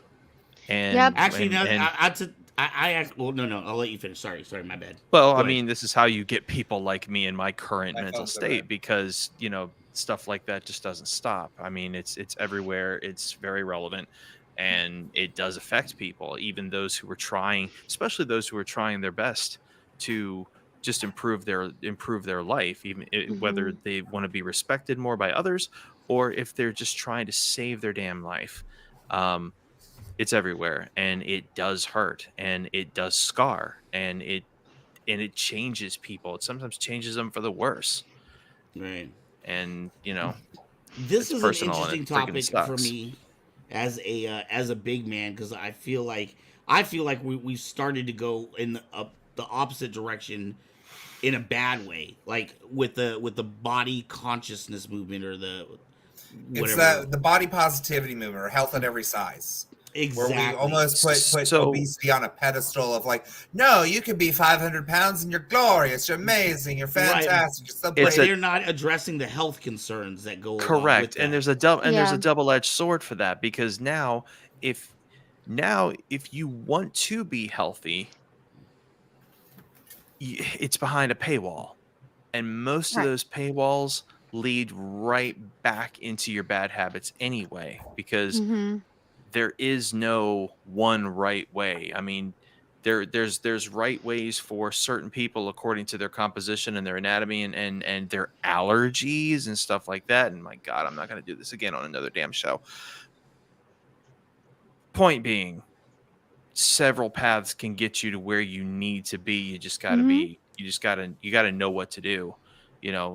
Keto's not for everybody. Vegan's not for everybody. Paleo's not for everybody. Mediterranean's not for everybody. Everybody is different. Everybody has different allergies. Everybody has Yes. different habits and tolerance levels. But the point is, we are still continuing to fat shame. It's happening in the gym. It's happening online.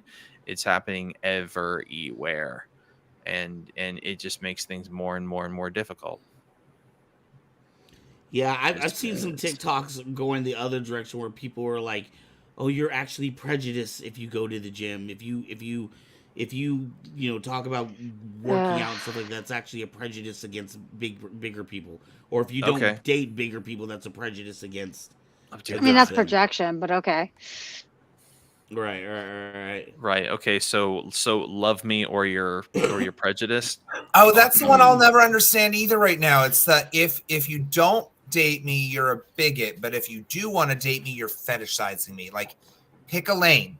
Do you want to get fucked or not? Because you can't have it both ways. Like, you can't be offended that someone Right. finds you attractive, but then also be like, you don't find me attractive? How dare you? How Like, dare you? I mean, I would love to hit on every single guy dressed like this and see what happens. At the same time, I'm happily taken, so it's fine. But at the same time, like, I remember growing up and I thought I was a snack. I thought I was hella cute, and I still had a very hard time getting a date.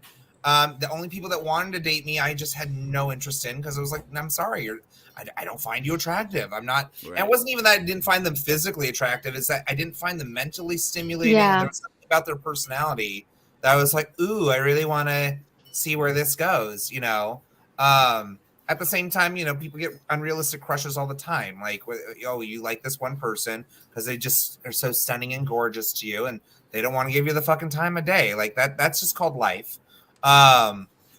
But I will say I'm sad that with the Health at Every Size movement, that it wasn't done to the way that I was hoping it was going to be. When I heard that we were Same. starting to rethink how we view people's bodies, I was like, oh, good. We're going to start seeing that like being super, super skinny is not a healthy or attainable goal. And we need to normalize the regular body, which is like That's what I thought. Yeah.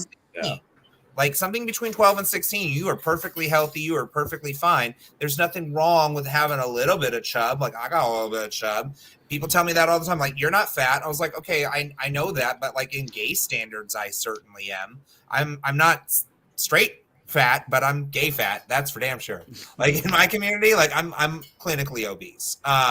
Even by GNC standards, I got on a scale once for them and they're like, you need to lose 40 pounds. And I'm like, bitch, from where? My thighs, like I could take out a femur if that helps, but like I don't know how I'm losing 40 pounds from my body without it being something that's detrimental to my health. Right.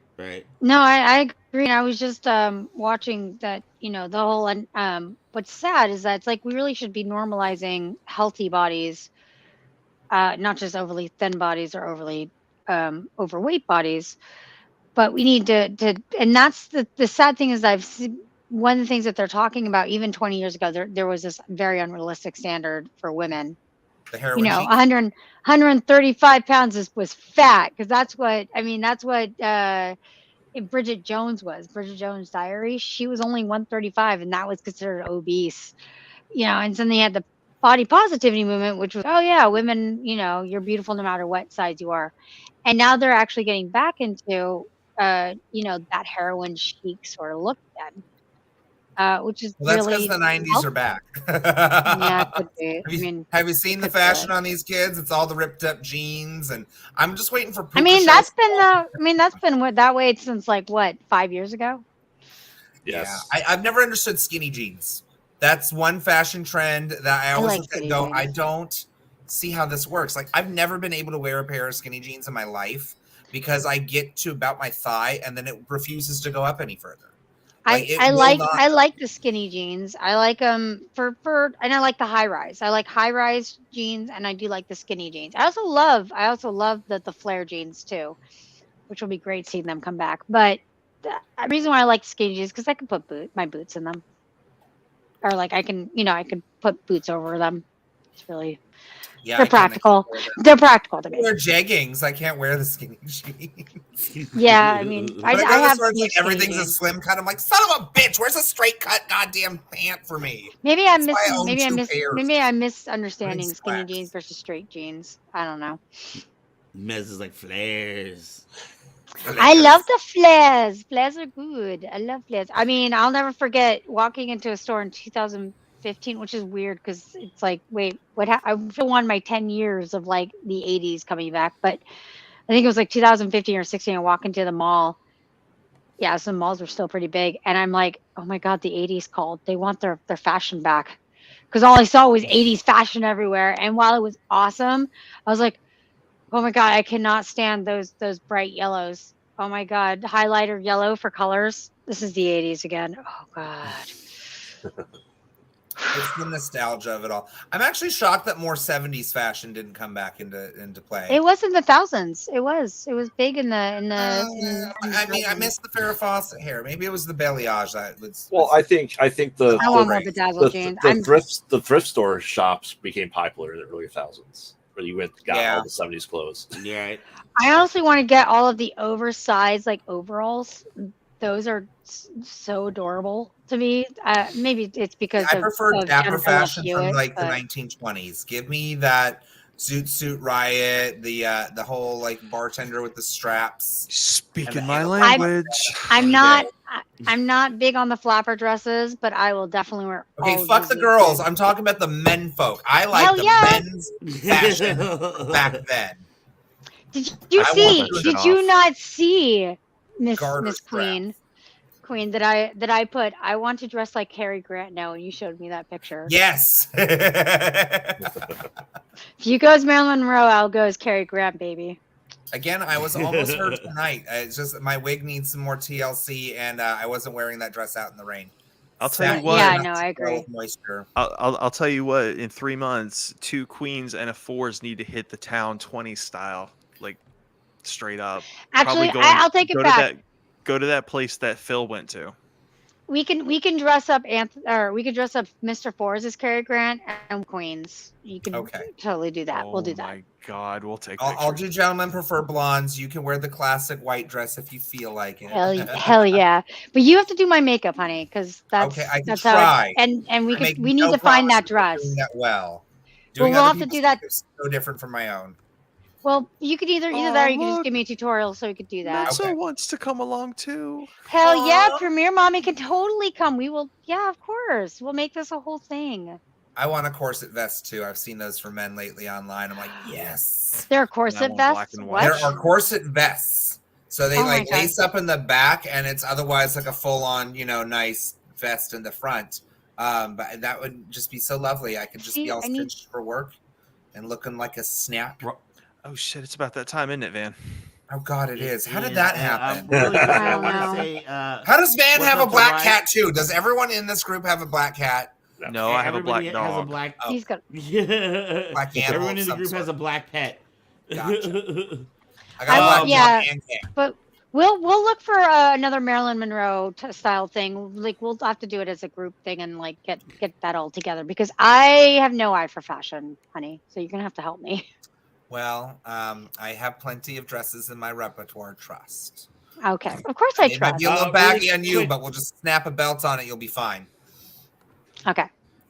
I want to say a shout out to Rise of the Dark Ones. It's a new name I don't recognize here. Oh. Yeah. And Rise of the Dark Ones Welcome. says, can you all post links so I can follow everyone on the panel?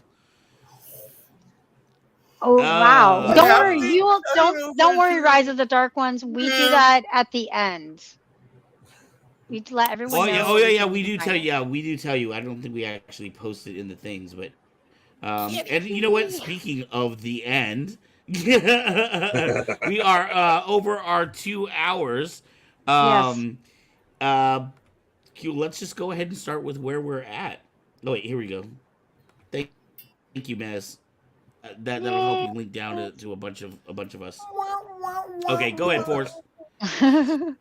All right, I am Fours. You can find all of the stuff that I do at saberfont.com. I encourage you to go to kybercave.com and get yourself one of these beautiful prop lightsabers so you can go to Saberfont and buy my work and the work of many others and put it on there. If you are watching this channel, congratulations, you are on Kyber Cave Productions.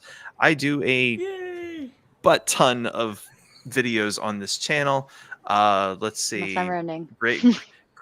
Graveyard and I do Retro Alcove. Mrs. Fours and I do Last of Us. and 2 queens and a 4s with Anthony.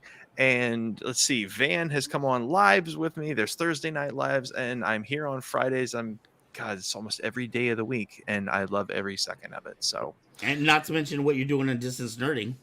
oh yeah, Yeah, and you now ship it to now I'm Sean. pretty much a host on Distance Nerd. Oh God, It never Poor ends. James. But he loves. Oh, he's Say Wong's not a cat person. Alrighty, That's Aubrey. How dare you? Hi, I'm Aubrey. and she does all the things. I do. Yeah, I do all. Hi, I wear Aubrey. all the hats. Hi. I do all that. I do all the things. I have a band. You can look it up. It's BYL. We write original Buy your music. You lightsaber. can go look it up. We're on Spotify. We're on YouTube. You could go look up BYL. Look up the song Sirens. We have a new song that will be coming out soon. Working on it right now. You can look me up at Luthien the Fair. I also, I do lots of things. I'm an actress. I'm a singer. I'm a musician. I'm a writer. I do all this. So you can look me up there. You can follow me on the page. I do a lot of things with these beautiful people here because these people are amazing. Oh, you got this. Lots of things. And I do. As Mr. Forrest was saying, they're lives that we do. We do 2 queens and a 4s with these 2 beautiful people here. These amazing people. We do. I've done Retro Alcove. I do Lord of the Rings Retro Alcove with right now. That's the game. We're gonna do Mario RPG soon. Yes. Yeah, I know. I'm stoked for that. I love that game. Yeah, I know. That's gonna be a big one. Yeah. It's gonna be amazing. It's gonna be me playing it. I don't know why, but it's gonna Crying be me Bowser's playing. gonna be all over the screen too. Crying Bowser's just amazing. As I love long crying Bowser. as long as I'm booster. I mean, Don't worry, you're gonna be there. You're gonna be buried in the chair and be there for that. I'm just really excited. That says we got 'cause new I love that game. new shorts coming out in the morning. Yes, we will have new shorts. We'll have new stuff. We're gonna have new music. Stuff like that. Things are coming. I'll have a new show soon. Yep. Coming somewhat Yes. soon too. So now it's Forza's turn because not Forza's, Graveyard's turn. Oh my God. yes. Sweetie, Okay, who so am really- I don't know. Aubrey. Aubrey, Yes. type in the bottom type in the comments how you can find BYL. Rise of the Dark One says you guys should definitely post links next time so it's easier to find. I can't find BYL music. So yeah, if you got a link, just throw it in the comments down there. I will do that. Groovy. Yes. Graveyard. Yes. So I am Graveyard. I am co-host of the Mostly Pod Out at Night Mostly podcast, which releases every week Wednesday at midnight. You can check us out anywhere you find your podcast. On top of that, I work with all these beautiful people on the Retro Alcove. We just play some really old, sometimes good games. And then you can find me Distance Nerding usually on Thursdays now. And then right after that, we got the Kyber Cave Gaming live that Forrest and I are alternating Callisto Protocol right now. Heck yeah. And then Fridays, Kyber Cave After Dark, and hopefully more game stuff coming soon too. Yes. Woo! Woo. Oh, and pre-recorded there stuff. is- I there's dropped we always- drop pre-recorded stuff Oh yeah, at Lots of random. Yeah. I live here. Ooh, and Mez put up the information for Aubrey because it looks like Aubrey's typing right now.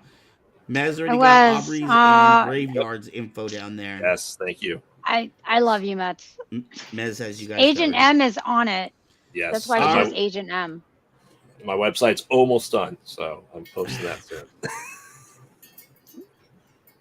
Excellent. We will be looking forward to that. Well, hello. Rubix. Well, hello. So I'm Rubik's Q Arcana, aka Anthony Allen, aka Sidorian, typically here when I'm not all glammed up. Thank you everyone for dealing with me playing with my Mama. tits all night. I have to say I look really boobacious. You in dude, this you look specimen. amazing. Like You look I like was an watching anime this, I'm like, character. God, I'm like all tits. I'm like every fan service girl in an anime right now. At the beginning of the show, everyone was saying that she was looking like a Zelda fairy. Yeah, I know. Apparently, Yeah, you are looking like a gotta Zelda. be in my repertoire. I gotta do the Great Fairy at some point. She's just one of Oh, my she's spirits. amazing. She is, I I could remember see her being a seeing spirit that animal. during the pandemic. I caught a video that was like, "Holy shit, that's my drag persona in like its entirety, isn't it?" I have a Link Just a costume. giant fairy laughing everywhere hysterically and annoyingly. I have But dressed up yes, as Link. I could dress up as Link again, dear. we should. That would be a I fun could totally con, do it. That'd be right there. so fun. Me be the Great Fairy. You have some little shiny light on you that just goes, "Hey, hey, listen." I made Navi before I could do it again. I don't know what happened to her. She disappeared like the night of Halloween. I don't know why. Anywho, where you can catch me, I am here most Fridays unless I have like work or a show or something going on. I'm starting at my drag show again this Wednesday. Is our re-debut. We are doing dinner and drag now. So there's going to be lots of food options. It's also starting at a much earlier time. We start at 7 now as opposed to the 9 o'clock. So more of the working week people can make it out. And then we are also making it to where there's only 5 of us performing every show. So it's not so gratuitously long. As much as I love to have as many people out as possible, I got some very good advice that you should just really limit it down to a few. And then that way people can kind of, come, have fun, and then hang out and not feel like, okay, I'm overwhelmed and I feel like going home. So there, you can also, we just saw the TikTok pop up from Mezzo. Thank you. Right. I don't have as much drag content on my TikTok as I wish I did, but it's because I don't know how people have time for that. so most of my stuff is goofy. And then, of course, 2 Queens and a Fours is still going. We just had, I know we have the first episode out. I don't know if you said you put the second one out yet. Second one is being worked on right now. It's worked on. So soon. And you will see me in all this regalia for that at some point as well. Not in any of the first 3 episodes because I was being lazy and it was No Shave November. So yeah, but also shout out bear to in Blend mind, Ultra Lounge for hosting It was one of the first drag sexiest show in spirits Lodi. we've ever seen, though. Come support to be us. fair. yeah, I was quite jealous. Not to mention the fact that your heroic voice is like the greatest thing I've ever heard in my life. I need do very much more sense. Lovitz. I need more Lovitz in my life. More Lavitz in our lives. Cartoon. Okay. Anyway. All right. As far as me, I am Ark here at Kyber Cave. Make sure to check out cave.com. You're already here at YouTube Kyber Cave Productions. Do not forget, February 11th, we have KyberCon 3 in Fairfield, California. John D. Michaels of Squid Game will be making his only U.S. appearance. Tommy Bechtold of the New Rockstars will be hosting, along with Distance Nerding. They will be doing prizes and giveaways every single hour. We have Joshua Apilla, who is a world-class flow artist. He will be in the house. And Alan Fernandez from the very first Star Wars A New Hope movie. He was a Tusken Raider. He will be there too. We're going to have lots of other music. We'll have saber battles. I believe the Light Knights are coming out to do demonstrations. So it is going to be... Oh, and there it is, Kyber Cave 3. We are still looking for vendors, and you can also buy your tickets there. They're only $15 in advance, $20 at the door, and the first 50 people to show up in costume get a $5 voucher to use at any of the vendors. So make sure to put that on your calendar, February 11th. Metz, our fabulous director, Supreme Agent M, said that she's got some brand new shorts to drop tomorrow. That's our new thing that we're concentrating on at Kyber Cave Productions, is we want to drop more of the little 1-minute shorts, which is really easy because it's just mining through these and finding little funny clips and things like that. So you're going to see a lot more shorts coming up. There was one. What was the first one? I think it was. I want to say it was It was 3 of you, right? Yeah. That thing, like within a matter of hours, just like had like 300 views or something like that. And it was just a short little video clip. So I agree. Yes, that's My dog definitely agrees. Oh, Allie, you can be there in spirit with us. Hopefully we'll have some video cast, or we'll figure out some stuff. We'll definitely get some video and show some highlights out for that. But you will be there with us in spirit. All right, doggy's asking for something. All right, y'all. I want to thank everybody for tuning in and being with us tonight on a Friday night. We are here every Friday night. Some iteration of this group will always be here, and sometimes other fantastic people join us as well. We are now up to 5 days a week in programming. And that's the other thing I forgot. Starting this Tuesday, we have a brand new show coming. That show is called Beat Down. It's basically just people beating each other up with lightsabers with the DJ playing music over the top. So at that point, we will be up to 6 days a week. And when the New World Order is ready, we will have 7 days a week of brand new original content. So there's always something here for you to nerd out on. And if you're tired nerding out here, you can head over to Distance Nerding and nerd out with them. So from everybody here at Kyber Cave, we want to thank you for hanging out with us and have a beautiful... I'm trying to find the outro as I'm talking. Of course, my computer freezes up. May the force be with you. May the force be with you. All right, peace, y'all. Nice. See ya.